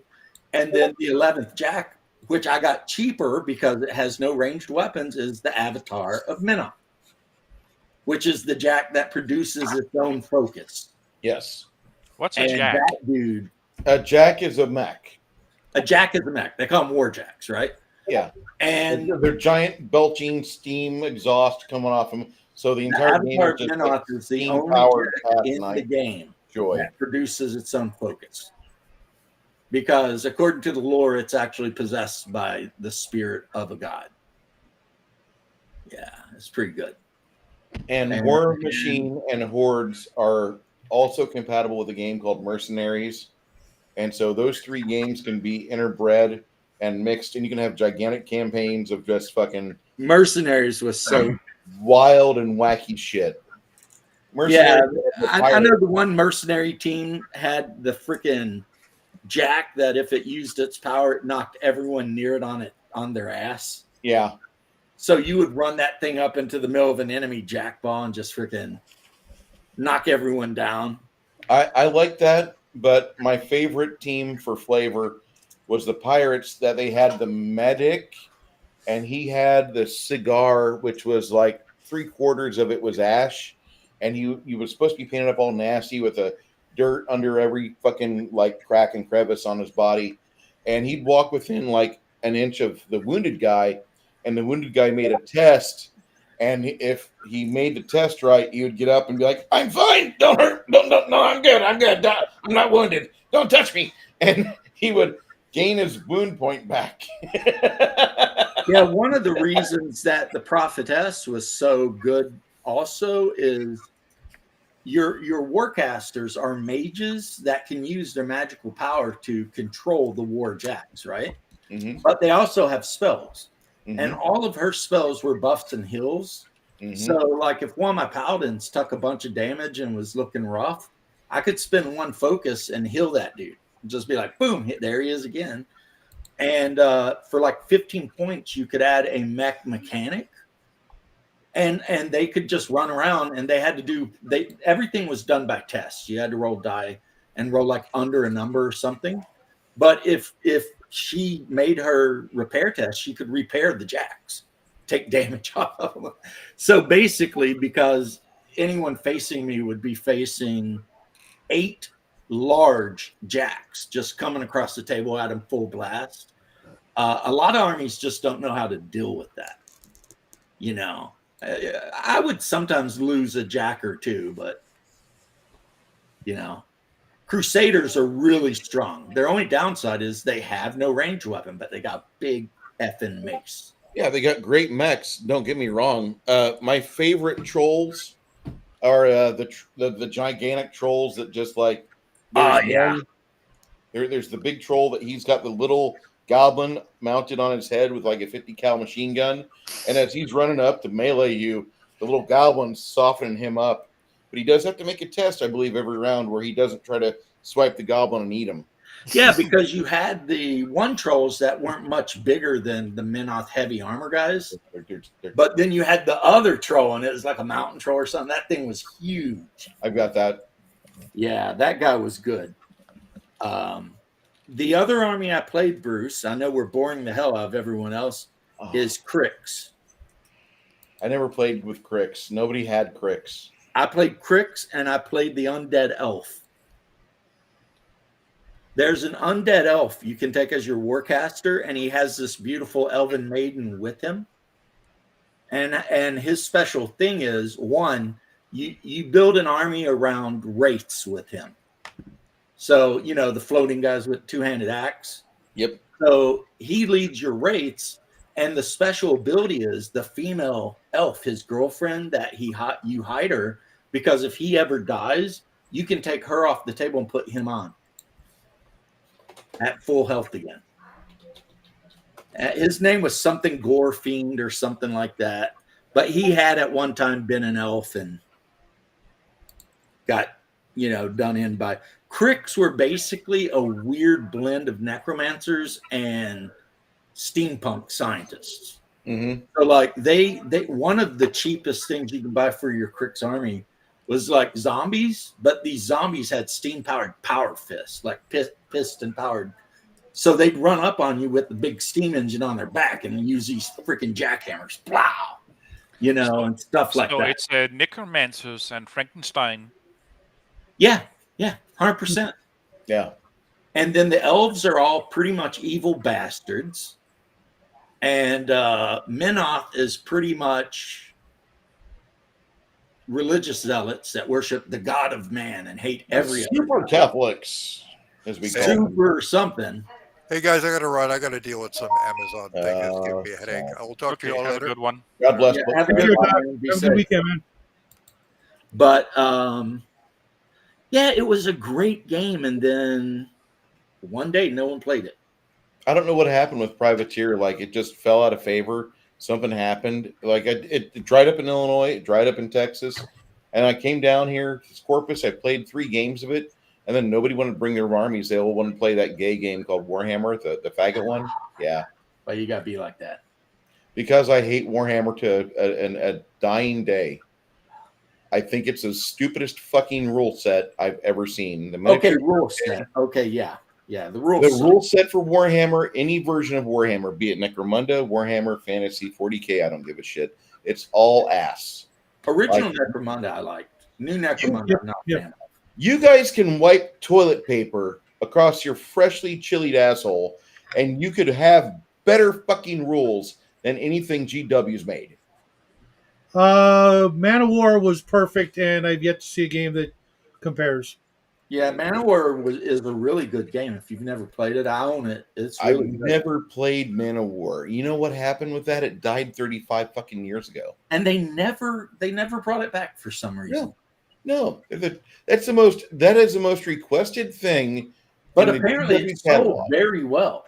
Oh yeah, and it's The still reason they never brought it back premium is prices. because it was And it was really, like I was able to like use that game for my other RPGs. If there was a naval battle, we would just grab a couple of ships and boom, this is what you're on this ship. There's those ships that are coming at you. What do you do? And just use those rules. And if the ship survived, Yeah. cool. If not, then you're floating in the drink, or maybe you make a save and you didn't survive. It was great. For fantasy naval battles, it was chef's kiss.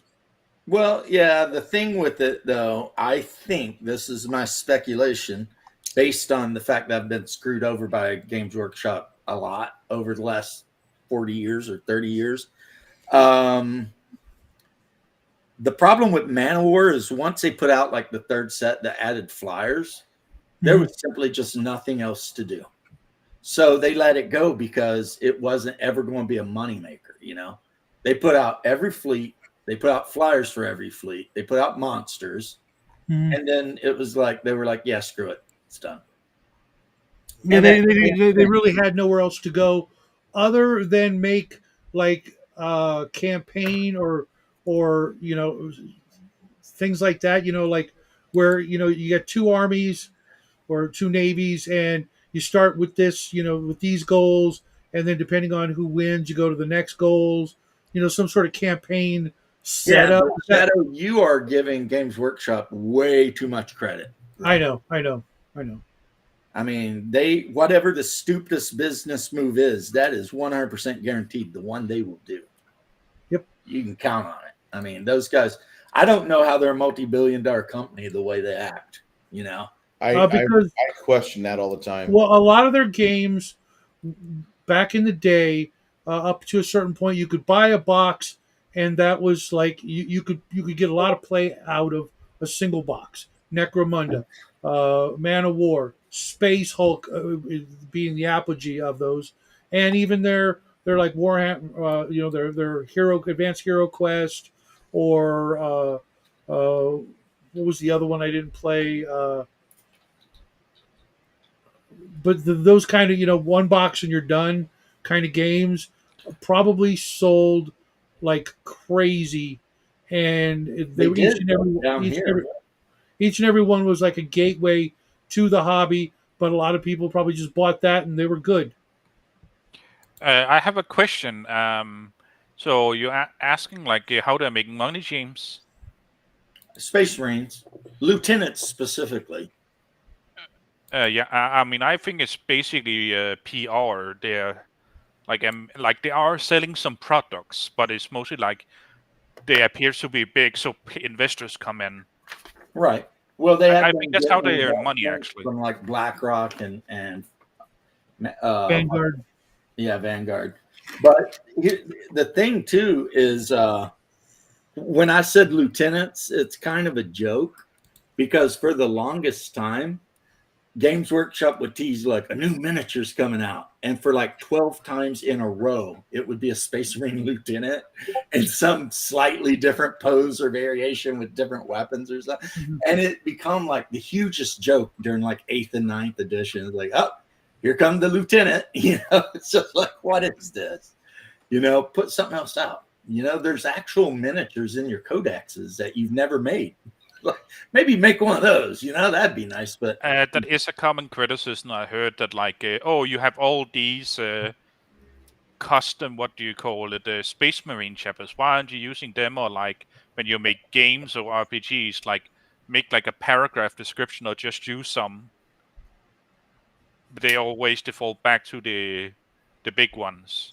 Well, I mean, the game stores, especially GW stores, I'm pretty sure Now I know that not GW stores that carry the product, they have to write like they have to sign a contract with GW. Yeah. And part of that, I've actually been told really, is that they have to have 2 store armies, right? At least 1,500 points. And one of them has to be Ultramarines. The other one can be Hold on a second. I'll be right back, guys. Dealer's choice on the second one. But that way, you're supposed to be able, if someone who doesn't play the game comes in, you can demo a couple turns for them. But the Ultramarines are the face of the hobby now, which I'm okay with. I don't give a shit. You know, I'm going to play my Blood Angels and not give a shit. But yeah, so the boys in blue, that's super important with them. At my store, it's Eldar and Ultramarines. But other stores have different stuff, right? Yeah, imagine you have a Primarch, and the thing he got going for him is he's really good with an Excel arc. Well, the Primarchs, though, you know how much a Primarch miniature costs? They start at about 150. Yeah, $150 is and what that's for one miniature. That's about 40 millimeters. Yeah. It's pathetic. But that's because the way Games Workshop prices things is the more rare that thing is on the table, the more expensive it is. So if you want to buy, like in the old days, we would say tactical Marines. Now they would call them whatever the new Marine basic trooper is. You can get those in a box, and they're basically, compared to anything else, dirt cheap, right? Mm-hmm. But Terminators get more expensive for less because you don't use a lot of them, right?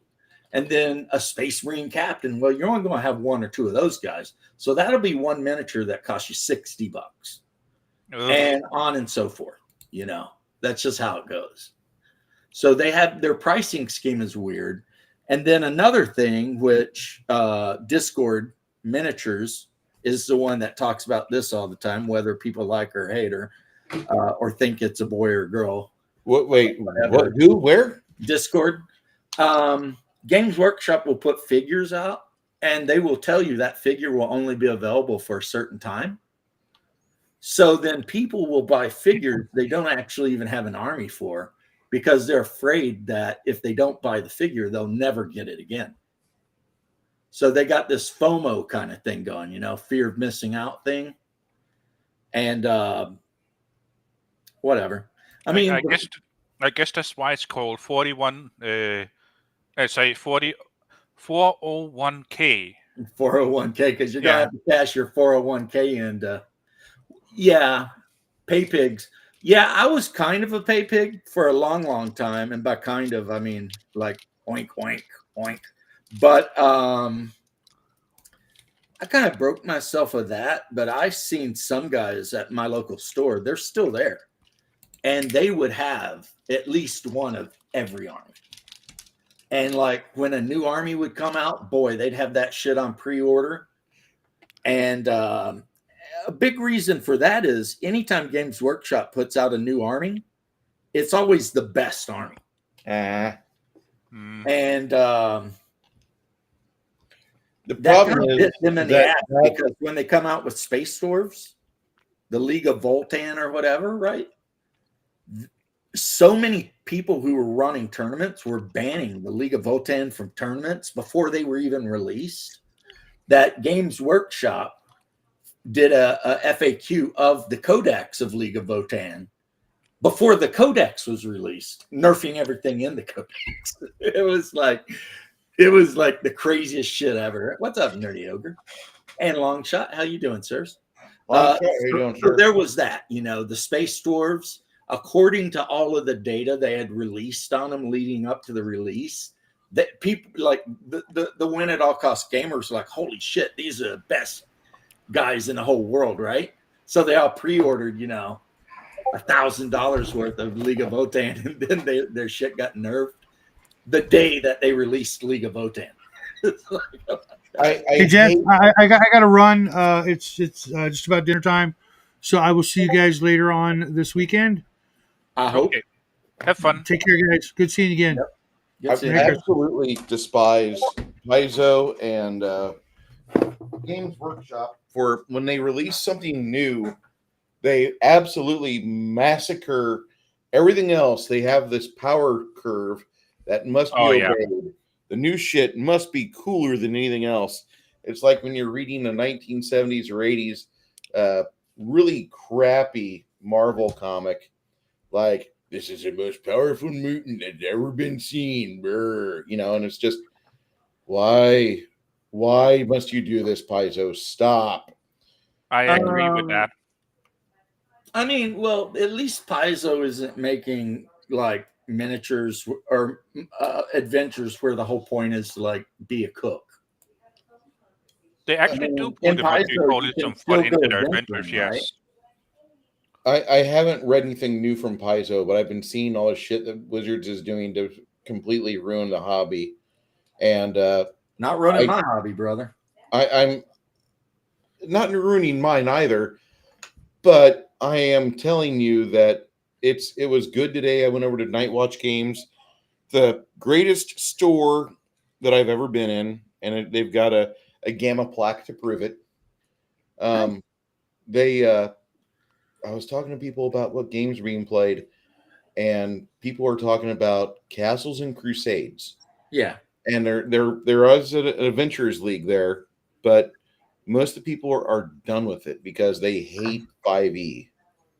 And so it's good to hear about people playing anything but mainstream garbage. Yeah, you know, it's sad because, like I've said 100 billion times, if you played 5e with a couple of basic rules changes and only the 3 core books, it was all right. Yeah. It was all right. You know, it's not a bad game. It's not a bad game at all. It's really not that bad. It's kind of enjoyable. Well, Yeah, no, it is. It is. But then the problem, though, is that players, if you don't like stay on top of it, are going to want to add all the new shit. So then when Tasha's Guide to Pokemon comes out, they're going to want that. And then it's going to just completely jack up what could otherwise be a decent game. What's wrong, James? You don't want to play Pokemon 5e? You don't want to catch them all? Won't you let my fucking tiefling be part of your game, James? No. I want my tiefling bar to be fucking the boss babe. Okay, why is it specifically Tiefling Bard? Like, who hurt you? Do you know what he sounds like, though? He sounds like Ricky Gervais. Okay. Ricky Gervais is pretending to be a child. And here's where it fucking touched me. I put up in... That's what that reminded me of when you hear, like in the Ricky Gervais show, when he's pretending to be a kid and he's just taking the piss out, Carl. but my dad is dead now, and it's your fault because you said he didn't have to wear a motorcycle helmet. So I put up a post in the Discord for Frog God Games. Hey, I'm running in your campaign world. I'd like another player. Please come. The system we're playing is Pathfinder. Yeah. First edition. I don't even recognize second edition. I was just put Pathfinder. Most people understand that Bruce thinks that second edition is written by a gay retard, and there's no fucking coming back from that. Imagine what you must have did in a past life to be born mentally challenged and with that other proclivity. What, being short? Okay. No, get out of here. So damn Italian sailors. Anyway, so I put up this post in the Discord, and 2 people respond back, hey, listen, we don't know anything about Pathfinder. We want to play our bard. Tiefling. Yeah, they're both tiefling fucking bards. And I'm like, I really allow tieflings because, like, most people just see those and auto kill. That's just like I summon the fucking. It's been a while since I've been to Night Watch Games. Oh, Nerdy Ogre's in that area. Yeah, he lives on the opposite side of town from me. We like me at Dungeon Delver. Dungeon Delver literally lives like 40 minutes from me. So Anyway, these two jackasses get on our stream, and one of them just disconnects immediately because they recognize me and are like, "Oh no, not playing with this guy." The other guy decides he's going to be like, "I'm going to play this game, and here's the spells I want to cast." And I'm like, "What game system is this?" "Oh no, we play 5th edition." I'm like, "Okay, well here's the rule set for Pathfinder. Here's the link." And I try to bastardize their characters as best as I can. And it's not like they're really going into social areas. They're in a dungeon. And the players that are just jumping in are wanting to do social stuff. One of them just immediately rage quits, not playing with Bruce. And then after that, the last character that stays there, he takes his shirt off. He has an internet that lets him stay connected for 42 seconds, and then he disconnects. So he has to reconnect again. At 37 seconds, his internet stops moving. He still has sound, and then he disconnects at 42. And he does this like 3 or 4 times. So me and Big Greg start making fun of him, like, "Why did you join this game if your internet says no?"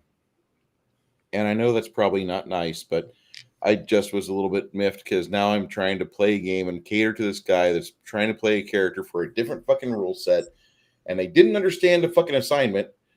And he was like, I really want to play this bard. And I'm like, then join up a 5e game. Go on Roll20. There's 30 dungeon masters right now waiting for players to join. Stop. Bruce. What? There are. Roll20 is a set First off, Bruce, mediocre GMs. Listen to me. I'm going to tell you something. Okay. And remember, I'm talking to you as a friend. Okay. You've been pretty high strung. Understandable though.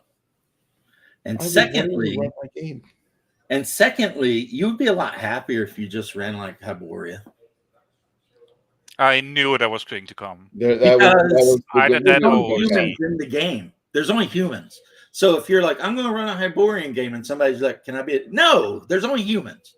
Yeah. Well, then they would want to play a character that's from like 4,000 miles away, but you're fucking level 1. How'd you get level 1 and 4,000 miles away, and you start here in this little town of Flan? How did my parents brought me when I was a kid because they were merchants. Okay, but you need to pencil in this language because if you've been here for fucking 40 years, then you should understand the language. Exactly. You're not wrong. I'm agreeing with you 100%. And that's just my irritation with always, I want to play an exotic character. You're already playing a character. You're already different. Like most people want to be a shopkeep or a fucking delivery boy, and they don't want to go outside of town because that's where the monsters live. And so by wanting to be an adventurer and actually endanger yourself, you're already a cut above of everyone else. You need to understand that. I'm not a delivery boy, or I'm not a messenger boy. I'm a delivery boy. But always pumping the new thing. There's nothing new about it. I've owned it for 3.5 years.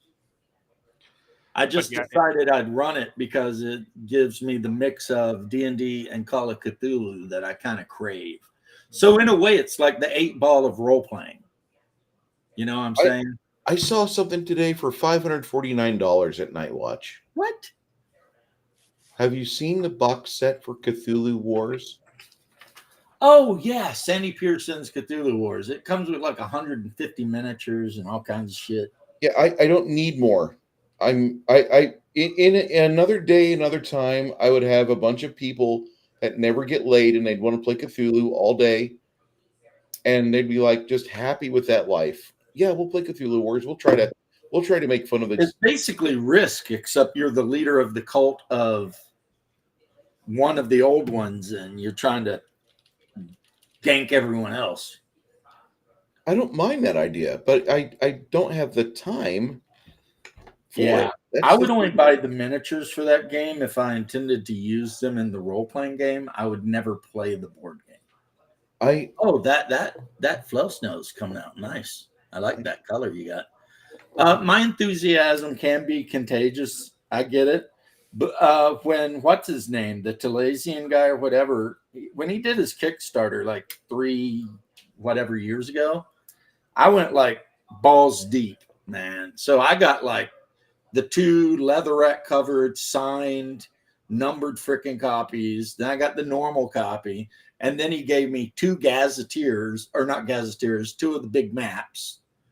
And he gave me a module. And then recently I ordered the update because I'm a completionist and somewhat like OCD about that sort of shit. And he sent me another gazetteer for free, or a big map, I mean.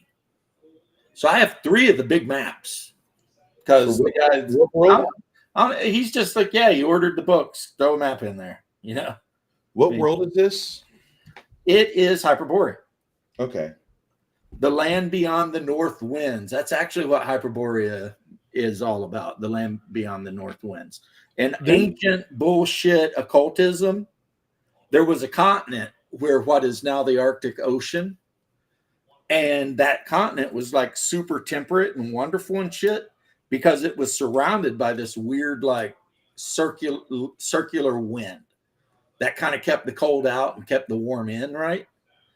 And this guy's theory, I guess, is that when that continent sank on Earth, it got shifted to orbit around Saturn. Interesting. And then, like, I say you can only play a human, but you can play a Lombard. You can play a Greek. You can play a Roman. You can play a Viking. You can, because throughout history, there's been people who were doing something and they ran through a mist. And when they got out the other side of the mist, they were in Hyperborea.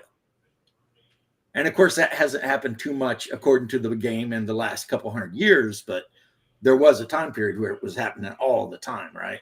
So I mean, it is quite convenient that what do you call it? It stopped happening as soon as people have. It still happens. It's just much rarer. Still, that it gets more rare when long distance communications becomes a thing. Oh, I don't know. Honestly, I don't know if there's any life on Earth really too much. I mean, you can see the sun from Hyperborea, and it's really big and it's really dark red. So it's already started to go into, you know. Gotcha. So Mercury, Venus, and Earth are probably just dead. And people coming through the mist are people who are coming from the past through the mist and showing up now because, you know, time doesn't matter to the great old ones, especially, you know, one of them like Yog-Sothoth, right? Since he can control time. Yeah. The main god of the world is one of the great old ones from Clark Ashton Smith, the Sagua. But you know, all of the other like Conan / Cthulhu, Clark Ashton Smith gods are available, as well as human deities. Like the Amazons and the Greeks tend to worship Apollo and Diana and shit like that. Yeah. So yeah. I will have to head out. It is past 1 p.m., so I need to wind down before bed. All right. Mr. Dean Powell, it's been a pleasure to be with you, my friend. Thank you. And if you ever want to talk Pathfinder, I am one of your guys. Oh, you're a Pathfinder guy? I do like Pathfinder, at least first edition before, I think like before 2017. Because after that, that's where the canon really started. They start messing with it and start inserting. Okay, there's always been the Burger King's Kids Club, but they started inserting like all the other things. Pathfinder is the game I went to after all my players got sick of 4E. And I ran first edition Pathfinder probably for a year and a half. And then one day I was trolling around on the internet and I found Labyrinth Lord.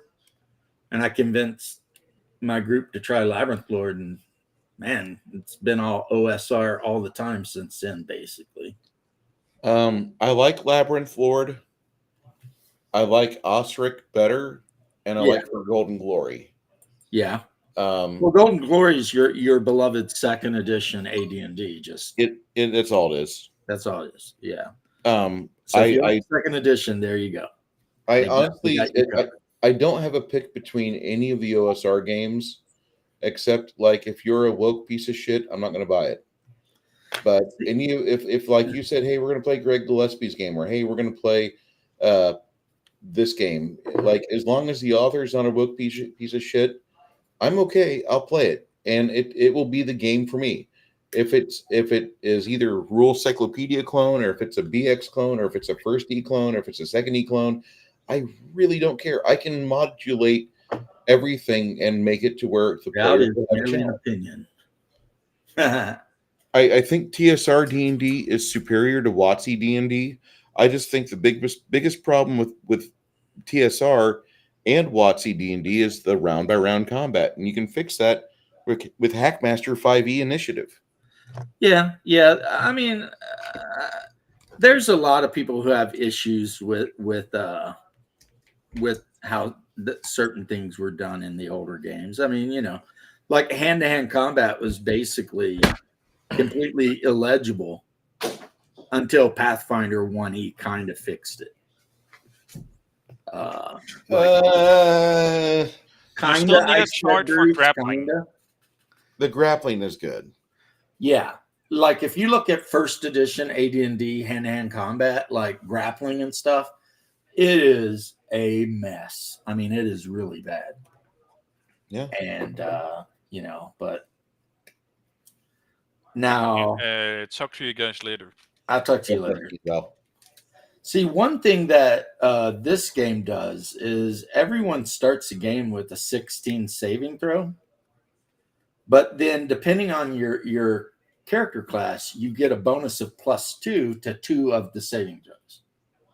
And some characters can get it to even more of the saving throws. And then as you level, your bonus to saves goes up. And then instead of a THACO or something, you've got fighting ability, which is just what you roll, add to your die 20. And you've got a casting ability.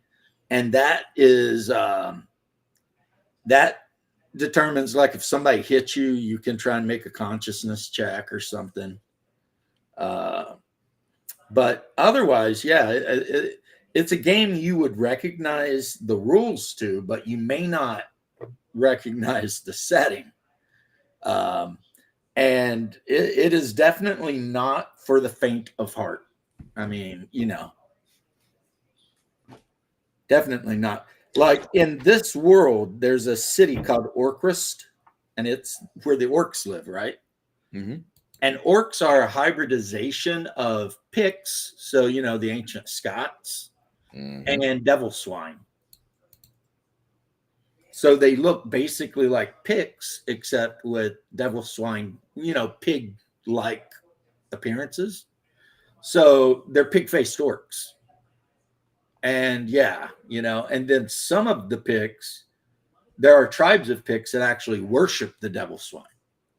And then some of them worship various other. So they're kind of more like Picts in Conan, the way Conan saw them, like in the story Beyond Thunder River. It's kind of like that. And then you've got in the far frozen north, you've got Eskimo. And they're always warring with the Siberians, the Tingits or Tinglets. And of course, you've got Cimmerians, Celts. I mean, I made a character for myself just for the hell of it, and it was a Roman fighter. And I random his name, and his name is like Augustus Claudius, whatever. I'd have to dig him up. And you get, if you're a fighter, you start the game with 2 weapon masteries, which means, +1 to hit and damage with that weapon. So I picked short sword and pilum, and he's wearing banded armor, and he's got a large shield, Nice. So basically I made a Roman legionnaire. And which is a thing, even though there's not a whole lot of them, and they've over the thousands of years, the Romans have started to just intermingle with the common folk.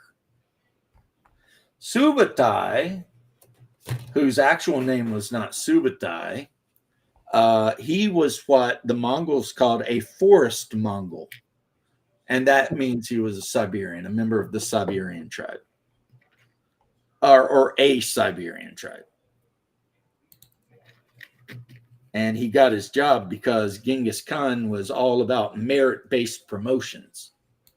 As a matter of fact, after he promoted Subutai, he ended up having to kill some of his relatives because they were so mad that he had promoted somebody not related. Yeah, but yeah, he was basically a Tingla or Siberian Indian.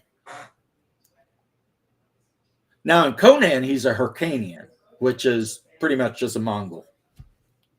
But in the real world, Subutai was a forest Mongol.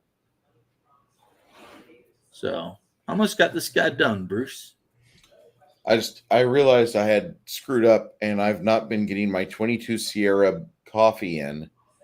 22 Sierra is out of Joplin, Missouri. That's where they do the roasts. Yeah, they're a good coffee making company, and they got a good agreement with Irreverent Warriors. Yep. Irreverent Warriors is like a anti-vet suicide group where you go look at the Irreverent Warriors website, and all over the map they've got places where you can hang out with other vets, do a 10-mile Silkies hike. Do you have a pair of Silkies, James, or no? No, sir. Okay. Do you know what the Silkies are? No, sir. You know the little Ranger panties that the little middle school shorts. Yeah, like basketball shorts. Yeah, they like your balls hang out if you sit down too long. Yeah, yeah. They just eventually That's like shift. 70s basketball shorts, man. Yeah. So you get those, and you can go do a group hike with everybody. It's a lot of dudes, but there are females there. A lot of females were at the New Braunfels one, just north of San Antonio, but they go for like 10 miles. And I was wanting to go to do one of these here pretty soon, but I think I'll do it in spring. And it looks like a fun time, just kind of hanging out with a bunch of other asshole vets and just having fun, talking 10 miles. You can carry up to 20 or 40 pounds if you want on a ruck, if you like, but shit, I'm too old for that. Oh, come on, man. Dude, my spine is fused. What do you want? Then just walk. Just walk. Just go out and get some fresh air. I got you beat, I'm afraid. You do. I don't have that level. You know why? Because there is a local veteran game group, and I'm part of their Discord. Like recently, they've been playing a lot of bolt action, but like almost everyone in the game group is an older vet. It's kind of the requirement. You know what I mean? Mm-hmm. Not that they ever checked anyone's IDs. They take you on your word. But he's in our Discord group, and he's not a veteran. He's got stolen valor. Sorry. Yeah, no one's doing that. But like the guy who put the group together, he's like an 11 Bravo, and there's a couple of Navy guys in, and basically the whole point of the group is so that veterans have people to hang out with and talk to. So, like, if you ever are feeling down or anything, you have a place to go. Like, I can go to the Discord and talk to these guys, and I got quite a few of their numbers. Yeah, and a lot of times they meet up in Kissimmee, and more than once I've had some of the guys come by and pick me up, and we went out to like the local wing bar and just BS'd around about this or that, which is good because I mean you can talk about doing your Silky March stuff, which okay, that's awesome. I agree, that's kind of awesome, but I would much rather play bolt action in the air conditioning. What I mean? I get it, but I mean, like, I haven't done a hike. I haven't done like something that actually makes me like sweat, except for my job 4 nights a week. And I don't do a lot of walking. I don't do over 4,000 steps a day. I'll just say that. Well, I can tell you what your problem is with that. You need to go out and buy as soon as you can CNC Music Factory's first CD. And then you can listen to the song Sweat. Dun, dun, dun, gonna make you sweat, sweat. Let the music move your soul. Right? And that could be you, man. Just throwing down. I'm only half joking. I mean, if I thought it'd make you feel better, I'd tell you do it. I should do that, something like that. Just Uh, freaking I throw down. I got all the divorce paperwork in. The wife is telling me that I don't believe in divorce. I'm like, well, that's great. What's your truth? Are you telling me your truth now, hon? And she's like, yes, I am. And I'm like, well, what's your gravity say? And she's like, you're a fucker. And I'm like, well, Well, I mean, okay. I have a very personal question to ask you. Okay. If you're cool. And if the 9 people listening are cool. Like, was she unfaithful? No, she was acting like she was on drugs, and she's claiming she was not. I have video evidence saying that she probably was. She's screaming at me not to say that she was on drugs, and I'm like, honey, what do the videos show? You twitching, tweaking, having your heart's content. Like your joy in life is to pull apart stuff. You took down my Pathfinder painting. You took down other things that were in the house that have been up for that's not 6 cool. years. No, not cool at all. And then she's doing other stuff and just like muttering. Oh, she's been around. You've talked to her recently. Yeah, she was around up until 3 a.m. this morning, asking me to take her back, and I'm lost without you. I'm like, no, you're not. You didn't give a shit what I was doing until I threatened this. Up until now, you've been on the fucking porch watching your crappy Grey's Anatomy reruns on Netflix, and life was hunky dory until I threatened to take away your toys. That's probably what ruined her, honestly. Modern television. Yeah. It'll teach a woman how not to behave. I'm so sorry. And I don't mean that in like the super misogynistic way. It's just that it's the truth. Modern women have no heroes to look up to on TV. Everyone on TV is a whore. And that's all they got to look at. And then they see all these people having all this drama and shit. And they wonder why they don't have any drama. And it's like, for the love of God, read the Saints. No, the reason I asked you that question, which is kind of whatever, is in my mind, short of adultery and stuff like that, there's always a chance. Mm-hmm. You know what I mean? Yeah. Even if the lady was tweaking on crack, if there's a chance to fix that, get that handled, then and I'm not telling you to do this, this is me. My initial thought is always trying to work it out. I was thinking about that for a while. Because it's like, man, I mean, I don't know how long I know if my wife got into a lot of trouble, short of adultery, we've been together too long for me to just throw her away, right? I don't know how long you've been married. I'm just going to say that, like, whenever you lie to me, if it's like something kind of important, like, I'm not on drugs, I promise. And I'm like, okay, well, let me rewind this video here and let's look at your hand movements there. I swear to God, that's Chiari malformation, which is when the brain unseats from the skull, and occasionally it shifts around and might have like some personality issues, or you might black out, might have blood flow issues. But the way that she was acting does not suggest anything but methamphetamines. And I get it. She doesn't want me to talk about that, but like, but Bruce, is the thing she's claiming possible though? No, because the Chiari malformation would not have caused her to lose 50 pounds over the course of a month. Meth would. And Chiari malformation has been known to get people to where, like, while they're trying to reconnect themselves and get back to their normal feeling, that a lot of times they gain weight. Like my friend Amy Davis, she's gained like 30 pounds in the last 5 years. It all is in her hips. And somebody's going to save her. I know that much.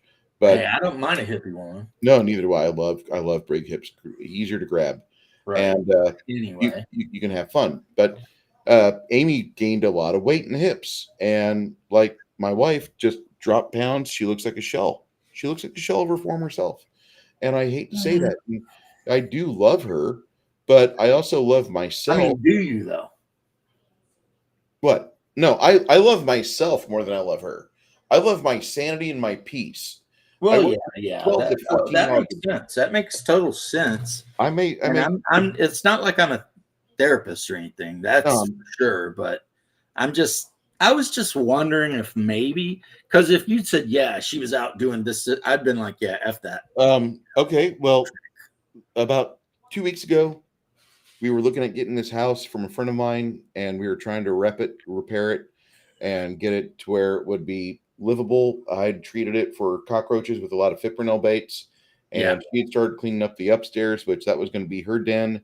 She was going to get the whole upstairs, big fucking bedroom. Like that was the bedroom for that was 18 by 20, right? Big bedroom. And then like I was going to get the downstairs for gaming and streaming and such. And more than likely, she would have never changed her habits. But it was really close to this place where she worked at, and she hated this location. And she started complaining about it. And then one day she just stopped complaining about it about 3-4 weeks ago, and noticed a small change in her. But I was tired, and I'd worked a lot of 14, 15-hour days, wasn't going to inquire much. Well, I feel that she had discovered the Valero station next door had a group of people at an encampment behind the facility, and that's where she was at. Now, I can't prove this in court that she was there enjoying this stuff, but I can show video. And I'd rather think that maybe she didn't get involved with this, but I have video telling me otherwise. And she's acting really weird. She's snapping. She's acting like one of these people downtown at night that's walking around just screaming and saying, "Fix it. I need help. Fuck me." Just almost Tourette's level yelling. And she was doing that in our apartment. She was doing that on the balcony at passersby while she's trying to smoke a cigarette or watch her Grey's Anatomy. And she was just going out of her fucking mind. And I don't know what it was. She said, "Oh, no, it's the Chiari malformation, which is the unseated brain, just kind of trying to drip down the neck." And I thought, I think that's bullshit. I honestly think that's bullshit because I know people that have this. And I know about 5 or 6. And this lady's trying to say that, no, it's not meth, I promise. But you're on murder bach, as the cops call it. Had the cops come over, logged a couple visits with them, explained everything on body cam just to get information. What's Murderbach? Marbach Road is a high crime street in San Antonio on the southwest side. At first, I was like, "Is that kind of beer?" Like, oh god, that would be great. Here, have some Murderbach. Murderbach. So, brewed by Murderface. Yeah. So the cops. But what I'm saying is this, right? Is there a possible way for us to get together? If I forgave her and let her back in, I don't know. I'm just saying, I'm not willing to put my neck out on this because I gave her 5 years together as of Thanksgiving Day, right? And she never got out of second gear. She would have a job from like Sam's, and then one day she just quit. And then she had another job from another place, and she'd get upset with other people, up and quit. And then she had this job where she was selected for manager after being there for like 2.5 years.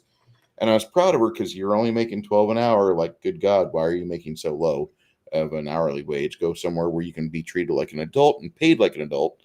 And she got upset with me all the time about that. And then she just started getting more and more upset as this job gave her the promotion. And then one day she just quit. But then she really had an attitude shift. And I feel that she might not have cheated on me, but she was using drugs to make herself feel better. And that's very sad. But I honestly feel that's what the case was, because there's a facility where she works, and next door is a gas station. Behind said gas station, there's usually about 3 to 7 people that are not of a sane mind that are enjoying a high or a K-hole. And so I'm not willing to put up with that. Like she said before, when we got together, she had her kids taken away from her when she was in her 20s. And I said, but you've learned from this, right? You've gotten better. Yes. Well, then when she's like 44, she's acting like this. And I'm thinking, I'm really not into this. I can't do much with drugs. And so my friend Greg came over 2 Wednesdays ago. We helped her down the stairs because she couldn't move her right leg. I got her to the hospital at 6:31 for University Health.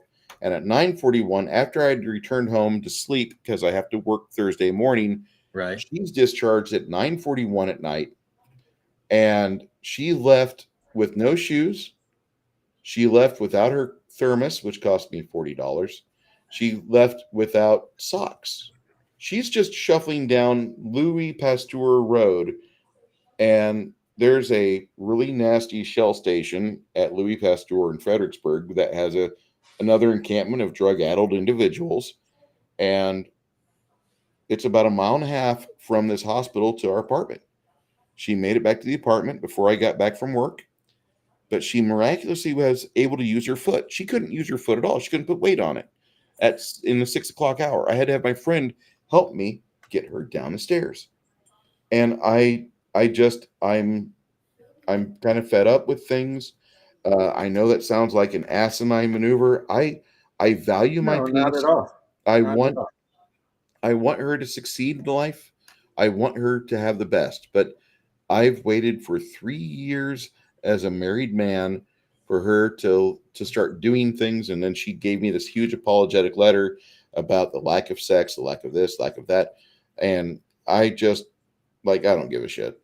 I want the best for her. I set her up with a friend of mine from Corpus Christi. Like, hey, go here. He still has a job available. He has it open now. He's budgeted to take this job, so you go get this job and you go do the best you can. But if you fuck up, if you can't pass a piss test, you're proving my point. Don't fucking complain to me. And that's where Bruce stands at right now. And I know that sounds really bad, but if you guys have ever had somebody, a close friend or family member that got out of their mind on either some sort of nervous condition or chemical reaction or drug, whatever. Dude, almost everyone I grew up with is in prison for meth. Yeah. So, I mean, No, the only reason I asked that is what I asked. The only reason for that line of questioning, which was not at all meant to be like I'm a detective or anything. I was just trying to gauge where your feelings were. And if, like I said, if she hadn't actually crossed that line of, betraying you that way, then it's my opinion that there's always maybe a little wiggle room to work shit out. But it sounds to me like you've been trying and trying and trying, and shit just ain't working out. And the thing about a marriage is, and I'm not a priest or anything, but I'm going to tell you the thing about marriage is, I mean, one guy or one person in a marriage cannot keep it together. Yeah, drugs are bad, okay, they are. I want her to do her best. That's true, Nerdy. That's true, Nerdy. You're 100% right. If you go to rescue somebody and they start trying to drag you under, you get away. Let them go, because, I mean, it ain't worth dying for. And that's kind of a Nerdy Ogre's analogy might not be too bad. No. Actually, it might actually be genius, really. She might be drowning because of her personal demons. And maybe you got to make that decision on whether or not you want to risk being drugged down with her. I'm now, if I thought you really, really loved her, and other than this thing, she was good to you, I'd be like, look, dude, get her in rehab, straighten her ass out, whatever, If she would go to rehab, I'd be more than happy. I'd start it. We have the best fucking rehab in the nation. But if she's not willing to do what she needs to do, you cannot force somebody. And I can't force her to go because she says, I'm not on drugs. Like that lady says, I can't make you love me if you don't. Right? Mm-hmm. I forget who that lady is, but I like that song, though. I can't make you feel. I really wanted us to work, but whenever she's like rejecting me, rejecting the hope, rejecting like the offer, like to get her somewhere, she almost rejected this job opportunity. And my buddy's going to find out if she's a doper or not, because he's going to be the one administering a urinalysis or having someone administer it for him. We're going to find out. We're going to have it come to light, and I'm not hoping that she's. Well, you're a young man, so something you said that worries me too. What's that? You kind of mentioned like a lack of, intimacy, maybe.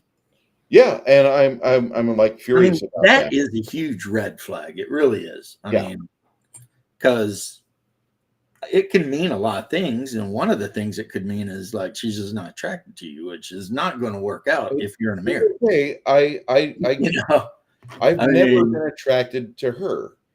It was always like love from like a perspective of like I like you. I'm not wanting to rip your clothes off for you, And I was almost okay for that, but then I started thinking about it, like the biggest crime against God. One of the biggest crimes is to have a marriage without sex. And I started seeing like I had been invalidating some vows because I hadn't been trying to deliver upon, like at least let's be intimate together. Let's do things together. And it wasn't working. That wasn't coming out. And so that's one of the other things. And I thought, I go to a strip joint and I'm fucking turned on by like all the puss in there. That's just, if you have a decent body, like most of these nice little Latinas, I don't have a great body, but I can be firm and I can have a reaction in my pants when somebody starts climbing on me like a fucking monkey bar. And so I'm pretty certain it's not me. So you don't need hymns? No, I don't need hymns. I hate those commercials. I don't know. It's like YouTube is constantly trying to sell me hard-on pills, and I'm all like, but I don't need those. I don't need that. So why do you keep trying to sell them to me? Like what's going on here? Like, did somebody tell you something on me? We got a place called Tiffany's Cabaret. If you're ever wondering if you can have a stiff dick, you go there. Oh, don't worry about me. I'm not going to get into it. But you ain't go. There's a couple places where like they have amazing routines where they do stuff and like. And I wasn't really, to be perfectly blunt, worried about you either. No, but I think it's more with her because she's had so many things happen to her. And I want her to get those looked at. That's why I want her to go to Haven for Hope and get examined and have them start getting her disability started so she could start being down the path of getting her problems fixed. And because it is a fact that you're in a wild situation because until she's willing to admit that she needs help, then what are you going to do? Yeah. And I'm not willing to push a rope anymore. I want her to do the things that she wants to do, but she can do them away from me. After the start of December, it's a gamble on what day her cell service dies. I'm sorry, but she can find Wi-Fi everywhere in town. This is San Antonio. She's got a working phone. She can call Track Phone and have them give her like 20 gigs a month. Yeah. And then, use Wi-Fi networks to watch her show. And it sounds terrible, but look, I mean, if she's not willing to go meet you halfway, then yeah, she was saying that she was withholding sex from me because we were not in a place that she wanted to have sex in. We were in my apartment, which was completely my space, and she wanted a shared space, a place where she could have her things set up her way, and that was going to be the reward. And I'm like, I paid for your ass. I paid for your fucking electricity. Every time you turn on a faucet, water comes out, but yet it's not good enough for you to turn on the punani. No, I'm good. Well, again, this is a result of modern women having no heroes to look up to. And she thought she was a pet. She thought she was in that protected class, like, oh, he'll always do this for me. He'll always do that for me. I'm like, I would have if you wouldn't have turned into like for 2 weeks a shrew. I'm all right. I would have been okay. Just like, yeah, she's kind of acting like a bitch right now. No big deal. But last time I ran a game, you're a good man because I don't tolerate that kind of shit. Well, last time I ran a game, I'm running a game, and she walked past me. And she's got the shotgun in hand, and I'm like, "Hey, honey, what are you doing with that?" She's like, "I'm repositioning it." I said, "No, you're not. Put that back where you fucking found it." And my buddies don't know what's going on because camera's on the fucking battle mat, running this on YouTube. So if y'all want to watch the last game stream I have, I'd say that about the 3-hour Well, mark. last Saturday you were wasn't it, or Saturday before? Yeah, 2 Saturdays ago. 2 Saturdays ago we were. Yeah, doing because I always make it a point to drop in and give you a thumbs up and thanks. see what's up. I mean, I'm not going to apologize for the fact that I don't have your endurance. You know, you can run a game for 12 freaking hours. I can't watch a game for 12 hours. If my players would stay for 12 hours, I'd have the greatest campaign. Yep. So, Mobius, you're not wrong, but the thing is part of basically not to make it about me, but it is about me, even though I am trying to help Bruce. But I kind of have an obligation to ask Bruce if this is really the way things got to go. And the reason is because, divorce is a serious matter, It's kind of like how sometimes I get theological and some people don't like it, but it's like sometimes I kind of have to, because if I don't, then I could be culpable of things that I didn't even do. Yeah. But not telling my brother when he's messing up is the equivalent of messing up myself. Now, if my brother tells me to go pound sand and kiss his ass, well, then, you can't do nothing about that, right? I tried to help, but, it sounds to me like Bruce knows what Bruce is doing.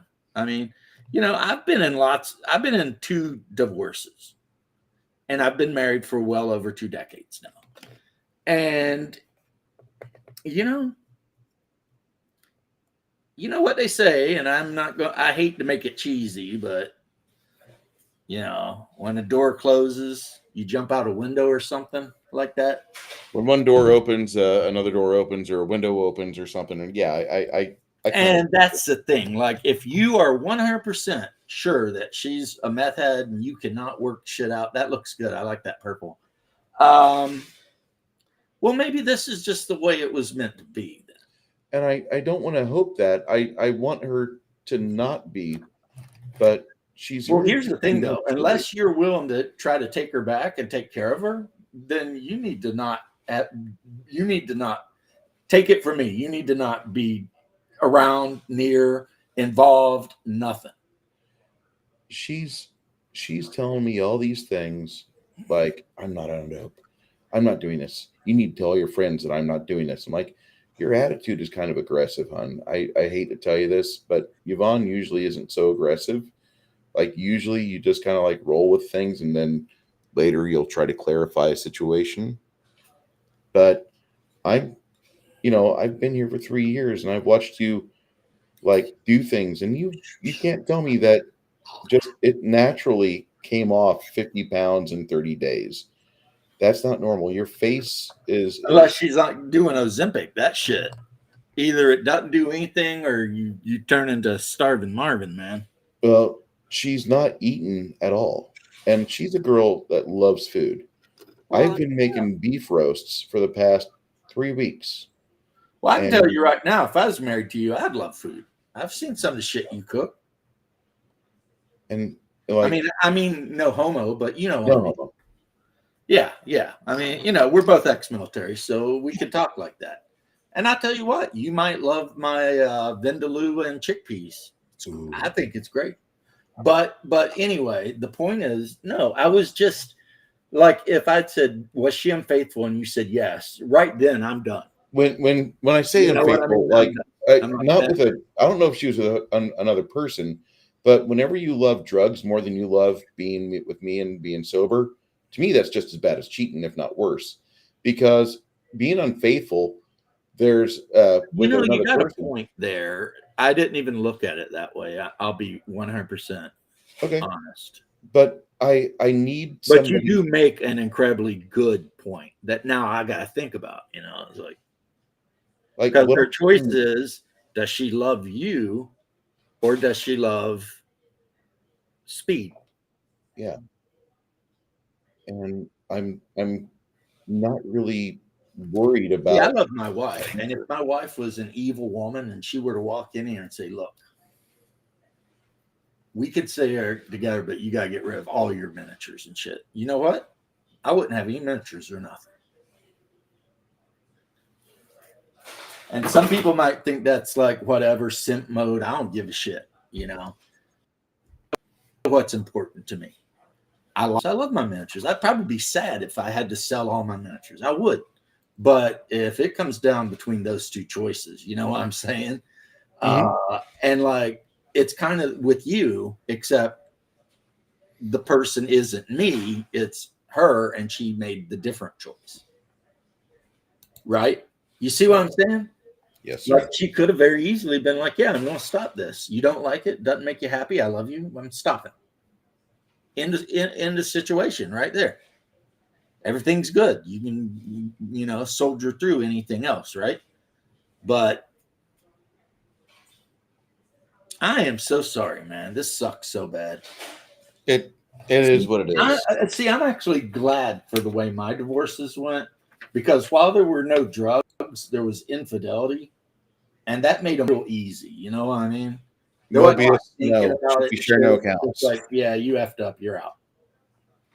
You know? We share no account. To be She's fair, been I paying did for it. forgive the first one like 4 times because I am a very forgiving man.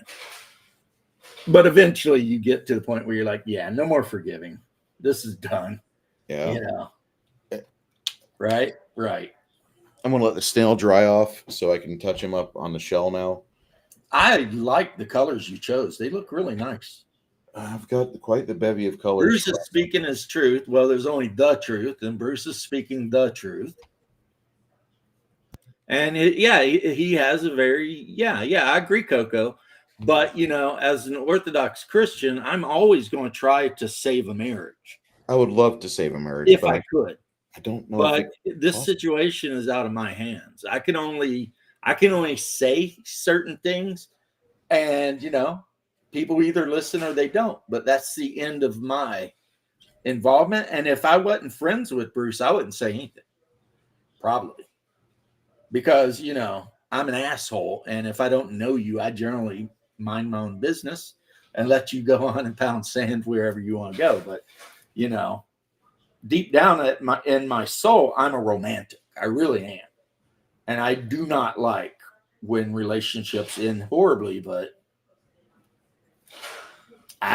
Bruce, you got me at a weird thing here, because I can't see, you know, based on what you've been saying, I just can't see any way out. I don't either. The way things are currently, you know?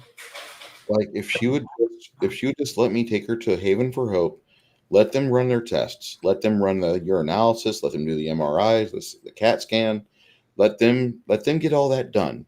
And then those of you that know San Antonio, we have the best homeless shelter probably in the world. It's a very safe and secure place. There is a little bit of corruption in there. If you are determined to do drugs, you can get them smuggled in there a couple times, but they wise up to it because of all the surveillance. The local company HEB is probably the largest donator to all of the operations here for Haven for Hope. And I can tell you from experience, I know a gentleman and I know a couple ladies that they are paid for their disability because they are so unable to function in society to do their own thing. They have a house, not together. They have their own houses. They're not big houses. They're like 2-bedroom. They have their own little yard. They don't have to worry about the mowing. They don't have to worry. But here's the thing, Bruce. You don't have to sell us on this. No. And because if you offered to take me there and I was a meth head, I'd be like, yeah, man. Fuck yeah. I'll clean up. I'll go do meetings. I'll do the things, you know. Yeah. I mean, shit. Fucking free everything. $1,200 a month on top of all this. Fuck yeah, this is better than being a Turkish immigrant. You know? Right? I mean, it wouldn't be the first time I've been locked up. So, I mean, whatever, right? But if she's not willing to do it, then we're back at square one, right? And so square one it is with her right now. And she's unwilling to try this. And my heart breaks Well, Because if you told her you would do this for her and you would try to I whatever, and did. she said no, then I mean, I she would stay. rejected you at that point. Yeah, I would stay if she just would humor me on the Haven for Hope stuff. Because Yeah. I know Haven for Hope would get her fixed. They'd get her fucking disability started. They'd get everything going on, and she would never have to work. She could have her miserable fucking Buick paid off by the taxpayer. But I really don't like Buick anymore. But I just am saying that she's got an opportunity to she's got an escape from the system. She doesn't have to worry about working 40 hours a week and dealing with people and their complaints. She Well, I can mean, the go. more important thing is that she could not be a meth head. That's Yes. really the more important. Yeah, she just has to subscribe to their mentality. Like you do the books, you do the tapes, you go do the meetings. Yeah, you gotta do the work, man. Yeah, and if she does it, then she's golden, and that would be a way for me and her to stay together. But nope. But I mean, that's like, if you've mentioned that and she's like no, then I mean, I don't know what to tell you, man. I mean, it's Yeah. like, well, you can't force people to do No. things. I mean, they either want the help or they don't. And that's the sad That is something I have learned. I've been kicked in the face with that a lot in life, the whole, because I used to be one of those guys that always thought I can fix her. Man, I wish that worked. Unless they're willing to be fixed, you can't fix her. I got 5 years of it, didn't work. Oh man. Yeah, my first wife, we were married 8 years, but I think we were actually together about 6 months. Like actually, like happily together, man and wife, maybe 6 months, and not all at once. You know what I mean? Mm-hmm. But she was a little crazy, redheaded Italian, very Don't you fiery, like dick crazy? I mean, it's joyful. very fiery. There's gold in them there hills. I love crazy. I love sticking my dick in it. Oh well, I mean that used to be my MO for sure, bro. That was just like, that was just my thing. It was like, yeah, crazier the better. Red hair, shit, yeah, let's do this. And so I had a redheaded Italian whose grandma came from Napoli, and I had a redheaded Puerto Rican. Oh my God. They are both crazier than shit. But I would have dealt with it. But you're in a position like I was, Once I got over the first wife broke me of being a simp ass bitch. Because she cheated on me multiple times and I kept forgiving her, and and she played that game, it's actually your fault because you're never home. And I'm like, I'm at work. Man, I got told this yesterday. You don't work. I'm at work. It's like, I got told I work too much. And I'm like, what? And she's like, I just don't feel safe at home. I'm like, so that's an excuse for you to act like a bitch? Really? And she's like, yeah, I got that tried on me too, Bruce. And I bought it too, man. You can lead a horse to water, right? Yeah. And I when she said that, like, I just snapped and I'm like, just get everything and just get the remainder of your stuff and get out. Well, I'll monitor my credit situation. I'll have all my firewalls up. If I see you trying to impersonate me or try to open up accounts in my name, I'll be on it within 12 hours. I guarantee, because I check my fucking accounts all the time. And I saw her face kind of like look like shit. She had all my tax paperwork out except for last year's taxes, which are over to my left. And I'm like, no, you're kind of screwed. Don't be going up those hills. Don't be going up that road, because if anything, I've been smart this past 5 years. I've never let you in my bank accounts. I've always paid for things outright whenever you ask, hey, can I do this? Hey, can I do that? And I don't let you copy things. If I see you trying to get into my Capital One or my credit union, I'm going to be on top of you, and it's just not going to end well. Just please understand that. And so hopefully she's understanding this and she doesn't get in there. But if she does, I mean, it's going to be interesting because I get to see the might of the SEC and all that. Like, oh, trying to impersonate your soon-to-be ex-husband, huh? This isn't good.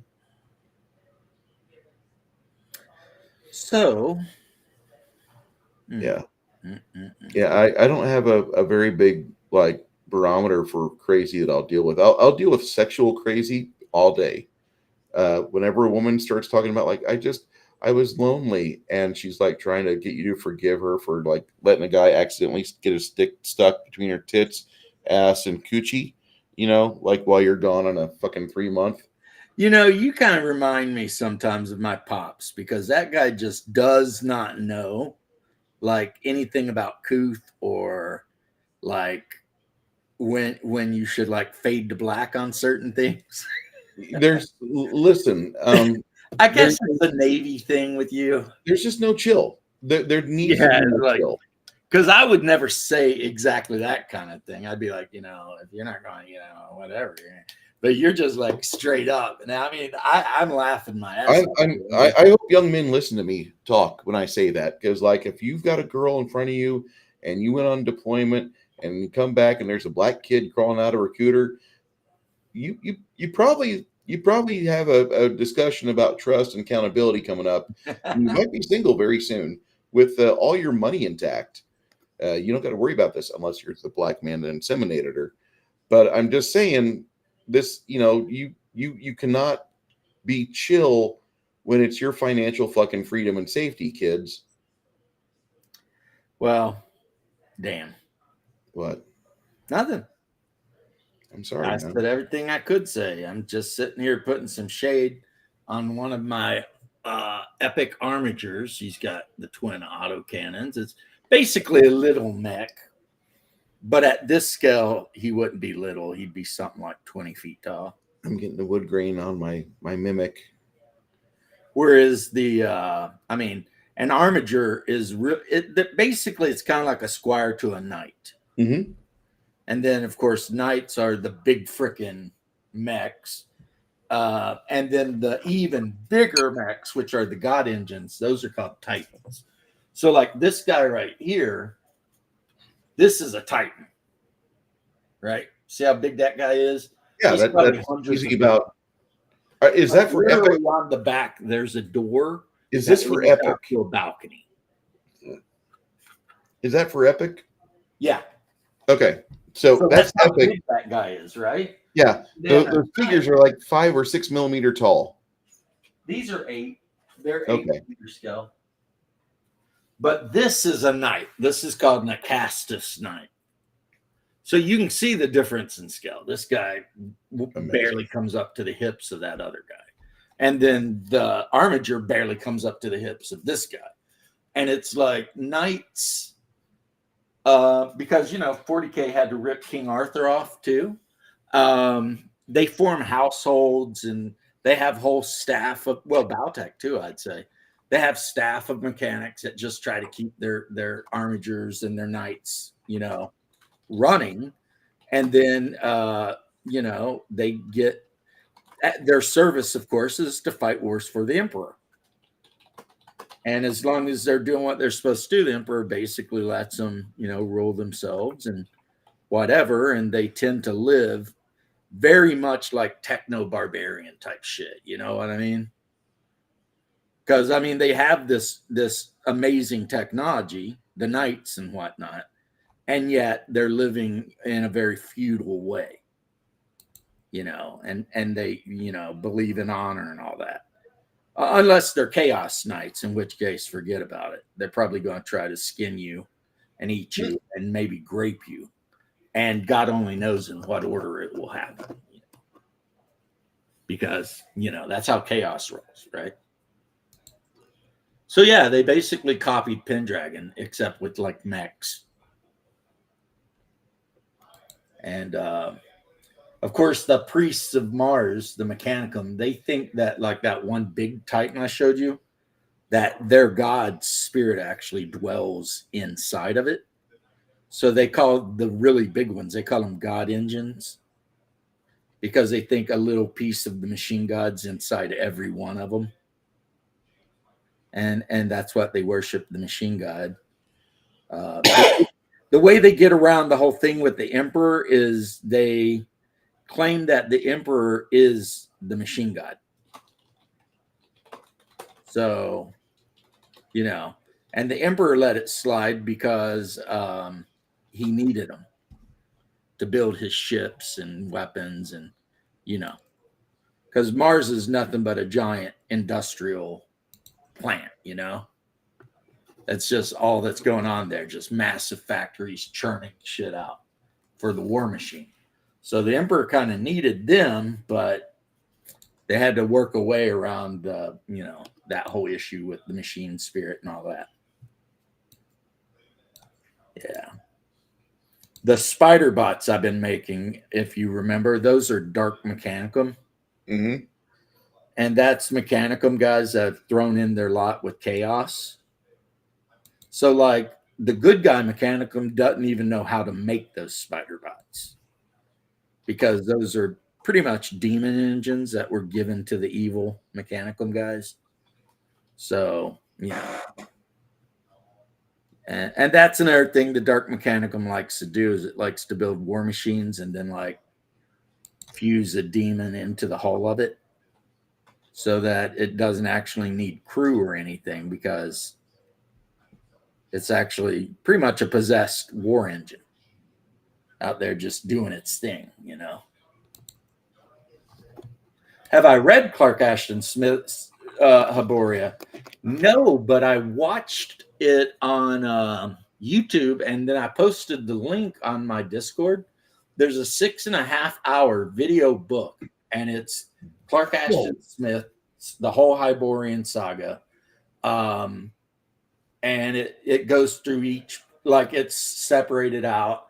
And instead of just being like a blank screen or something, it's got all kinds of cool art, very Errol Otis kind of art, because Hyboria is like really weird. It's weird is what it is, And the people are very weird. Like Hungar's character is a cleric of, I think, Aurora, which is the winds. And his race is Hyperborean, which means his character is 7+ feet tall, like 7 something.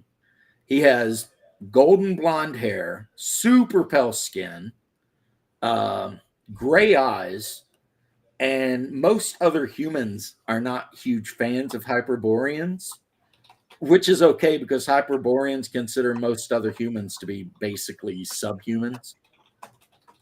I mean, that's the general opinion. That's not every single one, obviously, since Hungar's character is hanging out with a Viking and a Pict and an Amazon and etc. But the Hyperboreans were the first people to live on that land.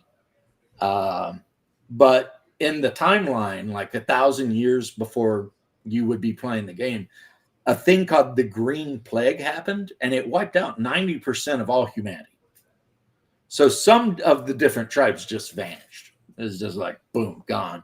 But a lot of them, like the Celts, Cimmerians, etc., Lombards, Carolingians, etc., they managed to climb themselves back up to civilization, such as it is, even after the black or the green death.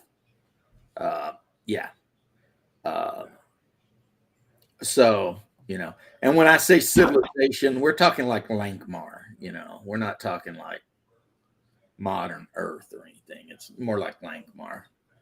And the game has this weird calendar. Do you like Lankmar? I read the books. I thought they were pretty good. Fafhrd and the Grey Mouser, they're all right. They weren't the greatest books I ever read. I think I like, I like Conan way better. Yeah, we had Conan and Lankmar on our Minesweeper when I got on in 94. Right. And I tried reading Lankmar, and I just could not get into it. And then I found Thomas the Unbeliever. Did you ever read that? Thomas Covenant. Is that Faust? No, the writer? Covenant. Fuck. Let me bang that, because it's about this guy. One about a guy who had leprosy and he fell asleep. Yes, and woke that's up in it. Another world. And Yes. The first woman he ran across, he raped her because he didn't believe it was real. Yeah. He didn't believe it was real. He's like, dead cells don't regenerate. He ends up doing that. Yeah. Yeah, that one I read. I thought the guy who wrote it was named Faust, but I'm probably wrong. Thomas Covenant, don't believe it, or the Chronicles of Thomas Covenant. Lord Fowl's Bane was the first one. And Stephen then, of R. course, Donald. you've got the Bulgariad and you've got Pulgara.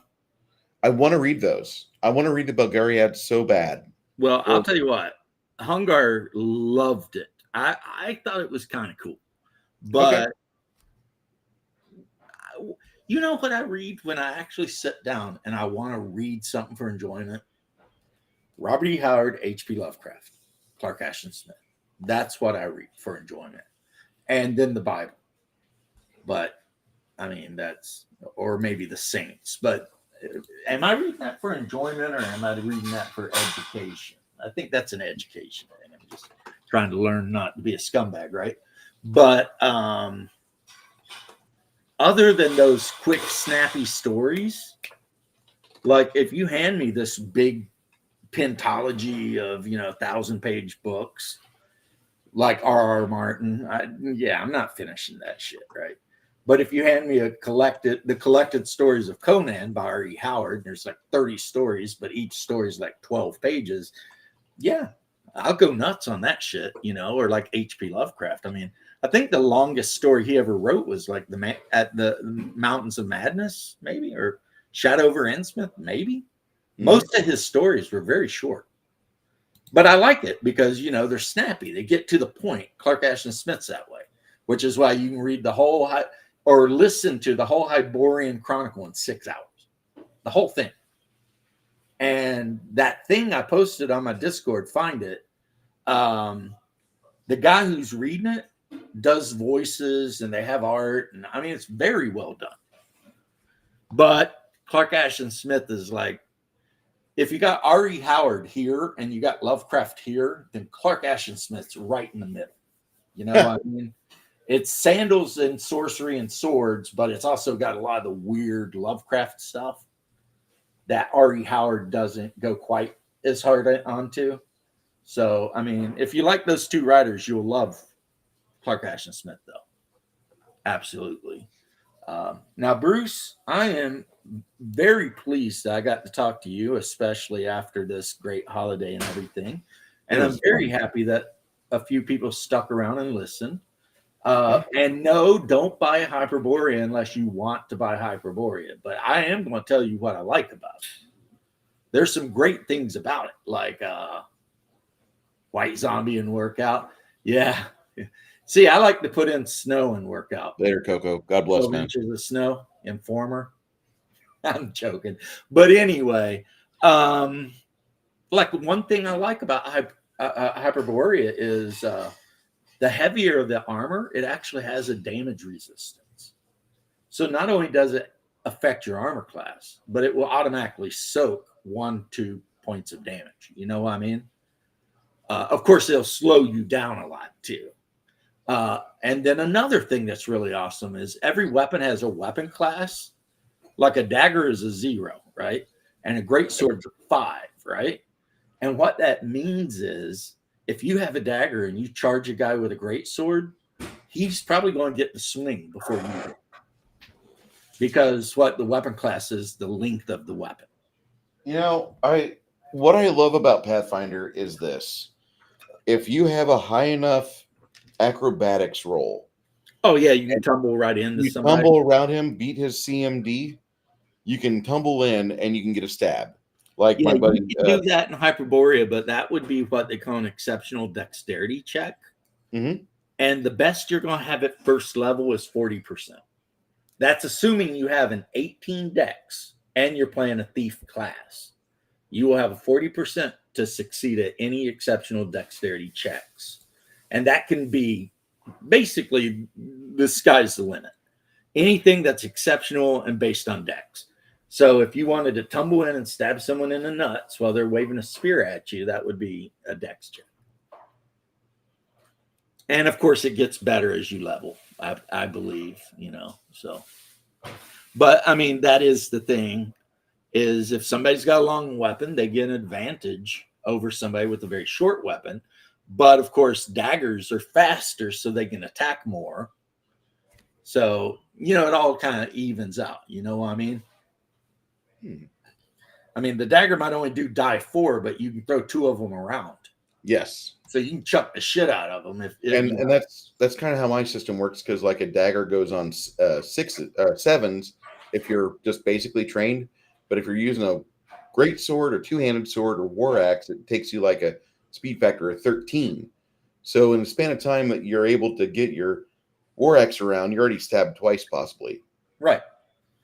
Yeah, that's a thing. And the other thing is, if the guy with the dagger can close with you and get close to you, and you've got like a really large weapon, then So it you uses actually weapon get frontage? penalties to try to deal with this guy. It uses weapon frontage as well? No, this one thing, weapon class, kind of covers all of it. Okay. And it's basically a dagger is a weapon class 0. It's pretty much the fastest thing in the game. But it means almost every other weapon can get a free attack on you if you're trying to close. However, if you do close, then the guy with the longer weapon might have some problems dealing with you, because you might be like, imagine a guy with like a pike, right? Mm-hmm. And you've got a dagger. You manage to get inside the pike, and now you're like literally nose to nose with this bastard, right? He is either going to throw that pike away or just get stabbed to death, because there's no way a weapon that's 25 feet long is ever going to be I mean, what's he going to do? Try to hit you with it? The post of it? I mean, anybody could just put an arm up and block that. That's nothing, right? Meanwhile, you're right in the face, right? So yeah, a bit of that. But the thing is that what the guy that wrote Hyperborea did is he managed to add a lot of these things that were in AD&D, but were much more complicated in a way simpler way. So, like, you know how in AD&D there was an actual weapon class, weapon versus armor, weapon speed, all that kind of crazy shit. Yep. Not weapon class, but weapon speed, weapon versus Weapon armor, speed, blah, blah, weapon, blah, all that, weapon right? type, etc. Yeah. Well, he basically took all that and made a really simple rule that's, like I said, every weapon has a rate of fire. So most melee weapons are 1 per round. Most range weapons are 1 per round, but there's a few like the short bows, short recurve, daggers. They're like 2 per round. And then some of them might be, what is it? 3 every 2 rounds. So 1 round you can fire twice, but then the 1 round you only fire once, and you just alternate between that. Also, it adds a lot of weird weapons, which is understandable since so many of the people on this continent came from, all over the world, old Earth, as they call it. So you could have people with tonfas and nunchucks and freaking big scimitars and European style broadswords and the whole 9 yards, all there. And so the weapon class thing is really, really simple. Really, really simple to figure out. But initiative's just like a dice 6, use dice 6 versus dice 6, and then whoever wins, you just either go around the table or the players decide how they want to go. You know what I mean? Yeah. In Hyperborea, like I said, they call it weapon class, and it's a combination of speed and also size. So like a really high weapon class weapon can attack people 10 feet away. A dagger, you have to be base to base to hit anybody with that thing, unless you're throwing it, right? Mm-hmm. But a great axe, you might be able to hit somebody, a square away, more than 5 feet away. Because the great axe, it might be 6-7 feet, pole arm, you're going to be able to attack anyone, within 10 feet all day. But then again, like I said, if a guy with a short sword runs right up on you and puts his nose to your nose, now you're having problems. Because, the guy with the gladius or the spather or whatever, he's just going to knife you in the guts. And that'll be that, right? And the game is reasonably lethal. What they did with whites and stuff like that, though, is instead of level drain, it drains con. And the amount of con depends on the undead. And when your con hits 0, you die. And the next night you rise as that undead. And if you live through it, then you have to rest like a day per point of con. to recover that life energy that got sucked out of you. And then in the books, well, this is a handout for an adventure. This is kind of like what a lot of the art is. And one of the adventures I intend to run maybe next week, it has all these, handouts that I printed out that you give to the players so that they can kind of see, what's up. Like there's the map of the front of the city where the tavern is and everything. And yeah. So pretty good. And I already showed you the map of the city, I believe. But here it is. And then right here on this corner, that's where the tavern that I showed you is, right there. The Silvery Ill. And then here's a character sheet I made for my buddy Tony, because of course he wanted to be a monk, because he always does. And he chose to be a Cimmerian. And so that's, the character sheet. It just looks like an old AD&D character sheet. Hey, Dungeon Minister. Am I ever not online? Dungeon Minister, that goes to show how little you actually watch my streams. I haven't been online since Tuesday. Come on. I really enjoy your streams, by the way, James. You're one of my better buds. We need to hang out sometime in person. We need to grab Shadow and not go to Blue Oyster fucking bar. We need to see if Bear has got his head back together yet. Because the holidays are a rough time for a lot of people, man. I hate the holidays. Yeah, I'm not gonna lie. I think that the commercialization ruined me. Well, see, I'm lucky they haven't managed to commercialize Orthodox Christmas or Easter yet, as we call it, Pascha, because it's not on the same days as Western churches. Christmas for me is January 7th this year, I believe. So, lucky for me, most people don't even know when I celebrate Christmas, but we use an old calendar thing from like ancient Greece or something. What month? April, August, September? For what? For your Christmas celebration? January. January? Really? And then Pascha is like a little bit after normal Easter, I guess. Because I've been trying to look for the right time when actually he came out and said, "Hello, world." Well, I mean, I can't say that January 25th is the wrong time. I'm just saying that my church says, or December 25th, my church says, no, it's not, because when they did the calendar, it's actually January. Because, there's two calendars. There's actually a branch of the faith that uses like which one was first, the Julian calendar or the Gregorian calendar? I say Gregorian. I might let me bing this. I know everybody's anyway, there's an actual church that still uses the original calendar before it switched to the new calendar, which is what everybody uses. But then the church did some calculations and figured out that based on the old calendar, the holiday on the new calendar would be in January. Yeah, that's a fact. The Julian calendar came out in 45 BCE, whereas Gregorian calendar was introduced in 1582. And the Gregorian came out to correct the inaccuracies of the Julian calendar, which had drifted out of sync with seasons over time. The Julian calendar was based on an estimate of the solar year, while the Gregorian calendar uses a more accurate method for calculating leap years, and it's more widely used calendar today. And as a result, that's kind of a difference. But more importantly, like, Padre Aaron said, we get all the Christmas and Easter candy on discount. So that's good. And then Easter, we generally dye a bunch of eggs red, and then everybody gets an egg, and you walk around and like crack your egg on the other person's egg, and it's supposed to represent Christ, the Christ rising, the red shell but the white on the inside and all this. And then, like, if you're in an English church, you would crack the egg and say Christ is risen, and whoever's egg you cracked would say indeed he has, right?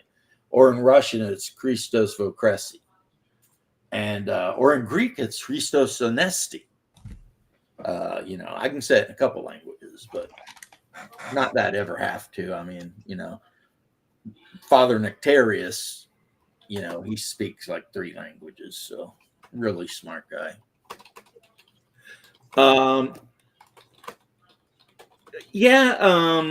I thought, and I could be totally wrong here, I thought April Fool's Day was meant to commemorate when the church collaborated to murder Count de Monet of the Knights Templar, or that might be why Friday the 13th sucks, because they burned him on a Friday the 13th or something.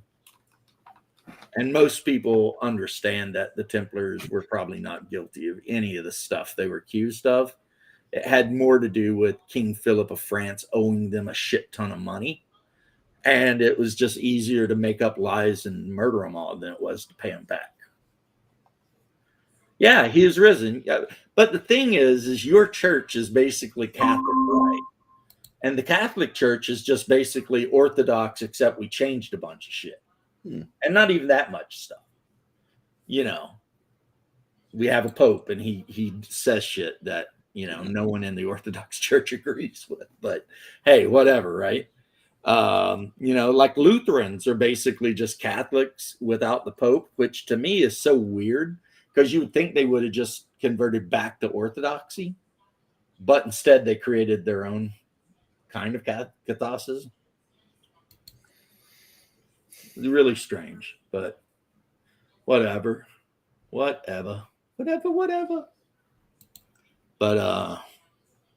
it was nice talking to you, Bruce. The same. I look forward to if you need anything over the weekend, I'll be here. If you can message me on Discord a little bit. I've got a gathering tomorrow. I'm going to no game. No Kai's discussion. Sunday, me and Janet are reviewing a movie called Fanboys from 2008. Have you seen Fanboys? I don't know. It's a movie with Dan Fogel, and they are following a group of young men. One of them is dying of cancer or some such, and they make a plan to go to Skywalker Ranch before episode 1 releases and watch it all together. They steal the tape and they'll watch it. These Star Wars fans that are just crazy for Star Wars, and it's a pretty cool movie. It does have a heart-to-heart moment at the very end. It kind of makes you cry a little bit because you're just a guy and like you don't want to see your homies die. Yeah, but it's a fun movie, and Fanboys is. I'll just give you an early recommendation. I give it a 90 out of 100. But that's a sneak peek just between me and your audience that's here. Thank you. I'm probably going to go in a room and put on Event Horizon again for like the 100th time. Hey, that's a good movie. I just saw the movie Sisu. Oh yeah, you told me. Yeah, I think there's 2 of those now. There is. Yeah, Thank you. That's one about the crazy Polish guy running around just beating the shit out of people. Finnish during World War II. He's Finnish. Okay. Yeah, he's Finnish, and he's absolutely batshit fucking insane. Great movie. I mean, if somebody ran in on my country and started just murdering people, I'd probably be like, I don't know what I'd do. I guess I'd join the army, honestly. It's what I did last time. But thank you, Mobius. Yeah. Well, the thing is, most of the people that come on this chat when I'm on are absolute bros and chads. Mm-hmm. So, you know, you can come here and say things that you might not be able to say in other quarters because, you know, stuff like this, like what we were talking about, you're not going to get belittled or made fun of, you know? Yeah. Because we're all older guys. Most of us are vets. We've been, you know, like that farmers thing, you know, we know a thing or two because we've seen a thing or two. You know what I'm saying? So So, and I was just trying to see what could be done, and Awful kind of you to at least try to explore options and not have me go fucking alpha strike on something that was established. well, like I said, to me, there's nothing more important really than a marriage. But unless, like I said, unless there's infidelity, at which point it gets really hard to convince somebody who's been the victim of that to forgive the other person. And often it's probably better to just separate than to be with somebody that you're super resentful of. Mhm. Because even though you said you forgave them, you still know they effed around on you, right? Yeah. And that shit will eat at your brain, and nobody will have any peace, right? So sometimes, yeah, I mean, infidelity, it's better to walk, but pretty much, in my opinion, just about anything else, I would try and work it out. But that's just how I am. I would have I'm a very loved forgiving guy by nature, anyway. I would have loved to have that happen and it actually worked that way, but um I wasn't really given a whole lot of choices. I was just like, well, here's your bitchy wife now. What happened to my regular wife? Oh no, this one's a bitch. I got you. But And like I said, to quote a saying, I had to kiss an awful lot of frogs before I got my princess. yeah. You know what I'm saying? And you're still a young man and a good looking vet, Navy guy. I'm sure, you're not necessarily out of the freaking mix if you don't want to be. Exactly. I could go down to Edinburgh and get myself a 20-something-year-old or young 20-year-old that's like, I want Well, the I'm next not talking thing. about you becoming a passport bro or marrying somebody to get them citizenship, but I mean, you could. Yeah, you could, I guess. I'm just saying you're not done. Edinburgh, Texas is a place where you can literally go down there and make yourself known to the populace. And within like a month, some of the people are like, my daughter wants to marry an older man. A lot of young Mexican or Tex-Mex Well, girls that's marry it. not uncommon with Hispanic culture. No, Latino they culture. they It's not love uncommon. the older guys. Yeah, the young women like an older dude that's already got himself somewhat established, got a house, got a car, got a job. They don't want to marry some young dude who ain't got shit because a Mexican wife, a Puerto Rican wife, the first thing she wants is her kitchen Mm-hmm. and her house and her bathroom and her bullshit.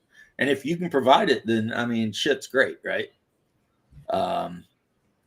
But yeah, like I said, I'm super opposed to divorce under almost every circumstance.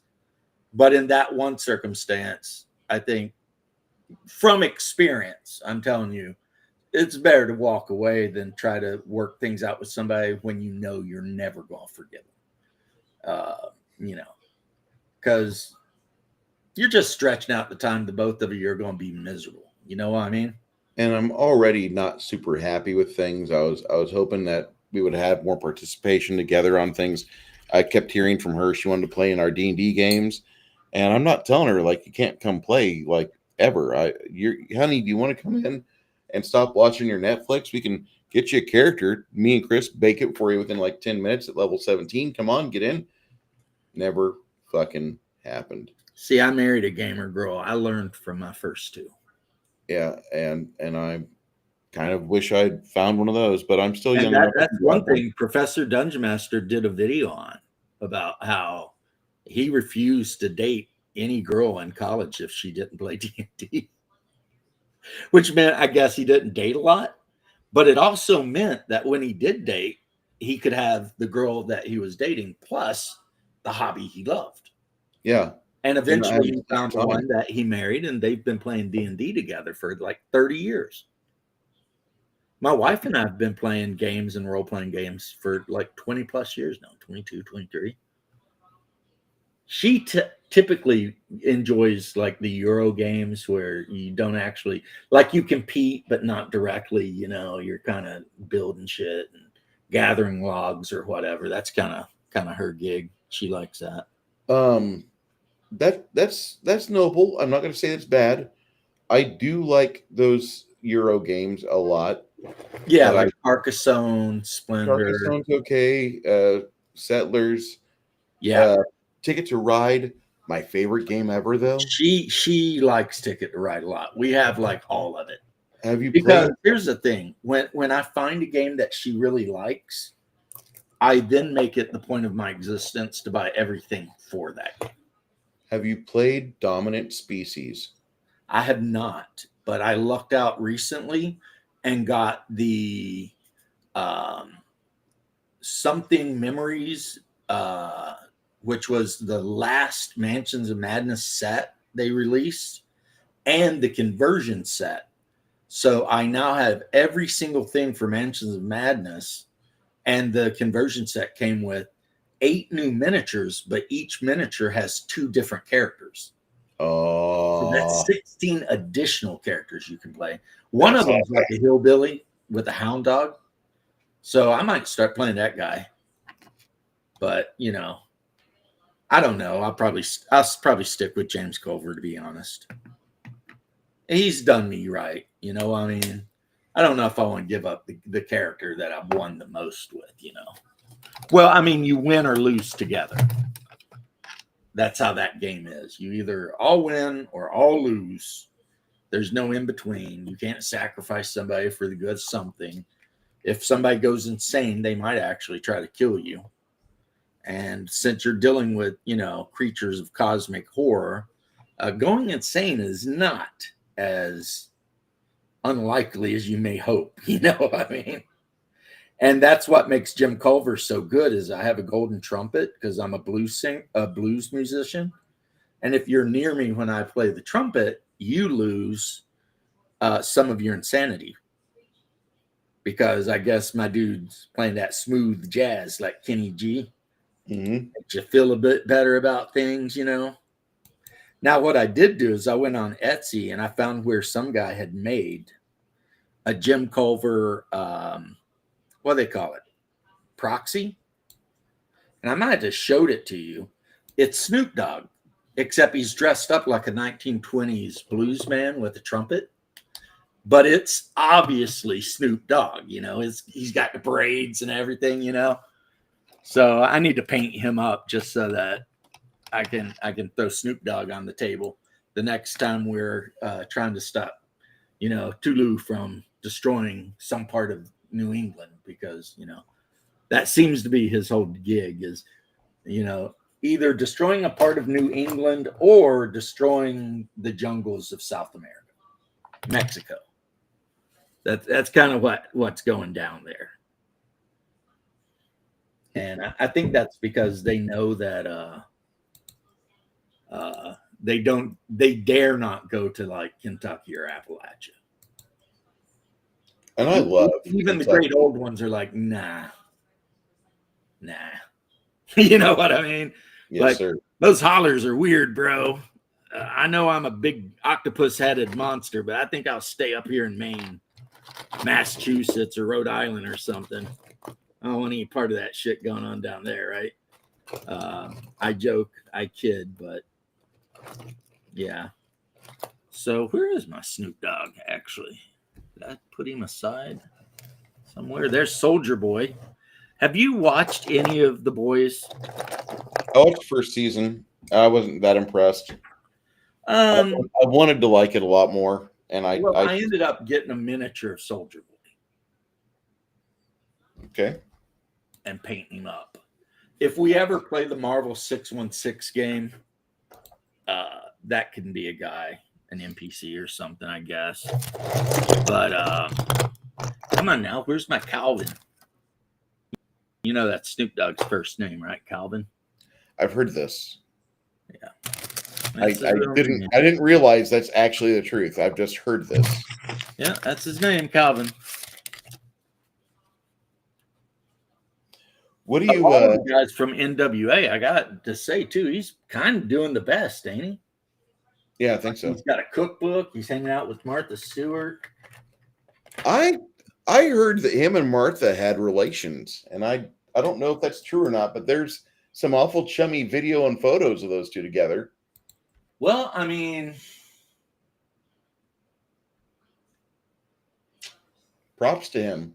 I'm not going to like have any opinion on things I don't know about. I mean,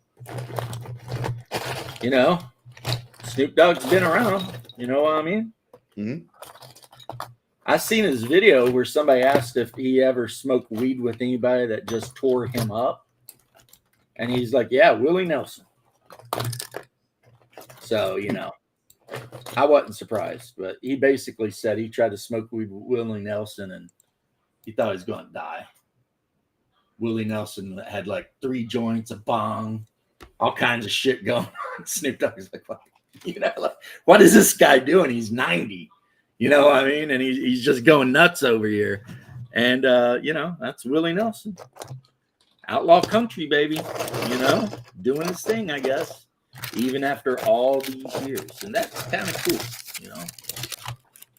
I mean, even though I'm not a fan of drugs at all, ever, but at the same time, if you're a 90-year-old dude and that's what you want to do, I'm not gonna like lambaste you about it. I don't think it's a good idea, but at the same time, it's not my damn business. Make sense? Yes, sir. I know. I'm doing the Southern thing. I need to stop it. The Southern thing is where it takes me 20 minutes to say goodbye. That is actually a real thing that we do. We'll follow you to your car while you're trying to leave. I love the Minnesota goodbyes, as Max Leal calls it. Yeah, everyone in the South is like that. Now, my It's funny because Minnesota's in the north. He learned in college, though, and it's called an Irish goodbye. An Irish goodbye? Is that where we don't stop drinking whiskey until the bottle's completely dry and empty? Nope. An Irish goodbye is when you leave the party way early, but then you text the guy who invited you to the party and tell him how you had a great time and can't wait till the next one. Yep. Well, look, man, Dungeon Minister, I guess the more things are different, the more they're the same. Because my grandma would follow you right down the drive, the hill, in Kentucky, and chat with you all the way till you got to the car. And then if your window was down, she'd still be chatting. Still be talking. And that's just a very common thing. If you're family in Kentucky, that's very common. If they don't know you and you pull on their property, it gets a little different. Very different. Very different. Because then they're going to be like, who are you? Who told you where my property is? How'd you get here? Blah, blah, blah. Get the hell off of this place. I'll shoot you in the face with a shotgun. Yeah, it goes way different if they don't know you. But if they know you, man, they don't want to let you go. With that, I'm going to let you guys go. Bruce is great, man. Maybe I'll stream tomorrow. I don't know. Or I'll watch your stream. And we're the not gonna Dungeon Minister, don't be jealous. Don't be jealous. I don't have a congregation to take care of. So, don't be jealous that I can stream more than you can. It's okay. Thank you. Right. But anyway, it's okay, though. One of these days you'll retire and you'll be able to stream all the time. And, hey, maybe I'll drop in and bullshit around with you about whatever we're talking about. Right now, I am most obsessed with Hyperborea. Right now, Hyperborea. That's the game that I'm most kind of vibing with. But I'm in the mood to go up north and find a walleye hole and start fucking dropping the fucking the bait and pulling walleye out. Walleye, crappie, smallmouth bass. Walleye is my favorite fish. My favorite fish is whiting. Or Atlantic croaker. They're very mild white fish. You catch them in the ocean. All you got to do to prepare them is basically scale them, take the guts out, put them on a cast iron skillet with some sliced lemon on top, throw it in the oven for a couple minutes. Because, it cooks really quick, Nice. And then pull it out and eat it. Easy peasy lemon squeezy, right? But sure. But anyway, for real now. I'm hitting. God bless everybody. Have a great Friday night. You have a wonderful Friday night, bro. Thank you, sir. And you too, Father Aaron. I hope you have a wonderful, wonderful evening. Even though your hair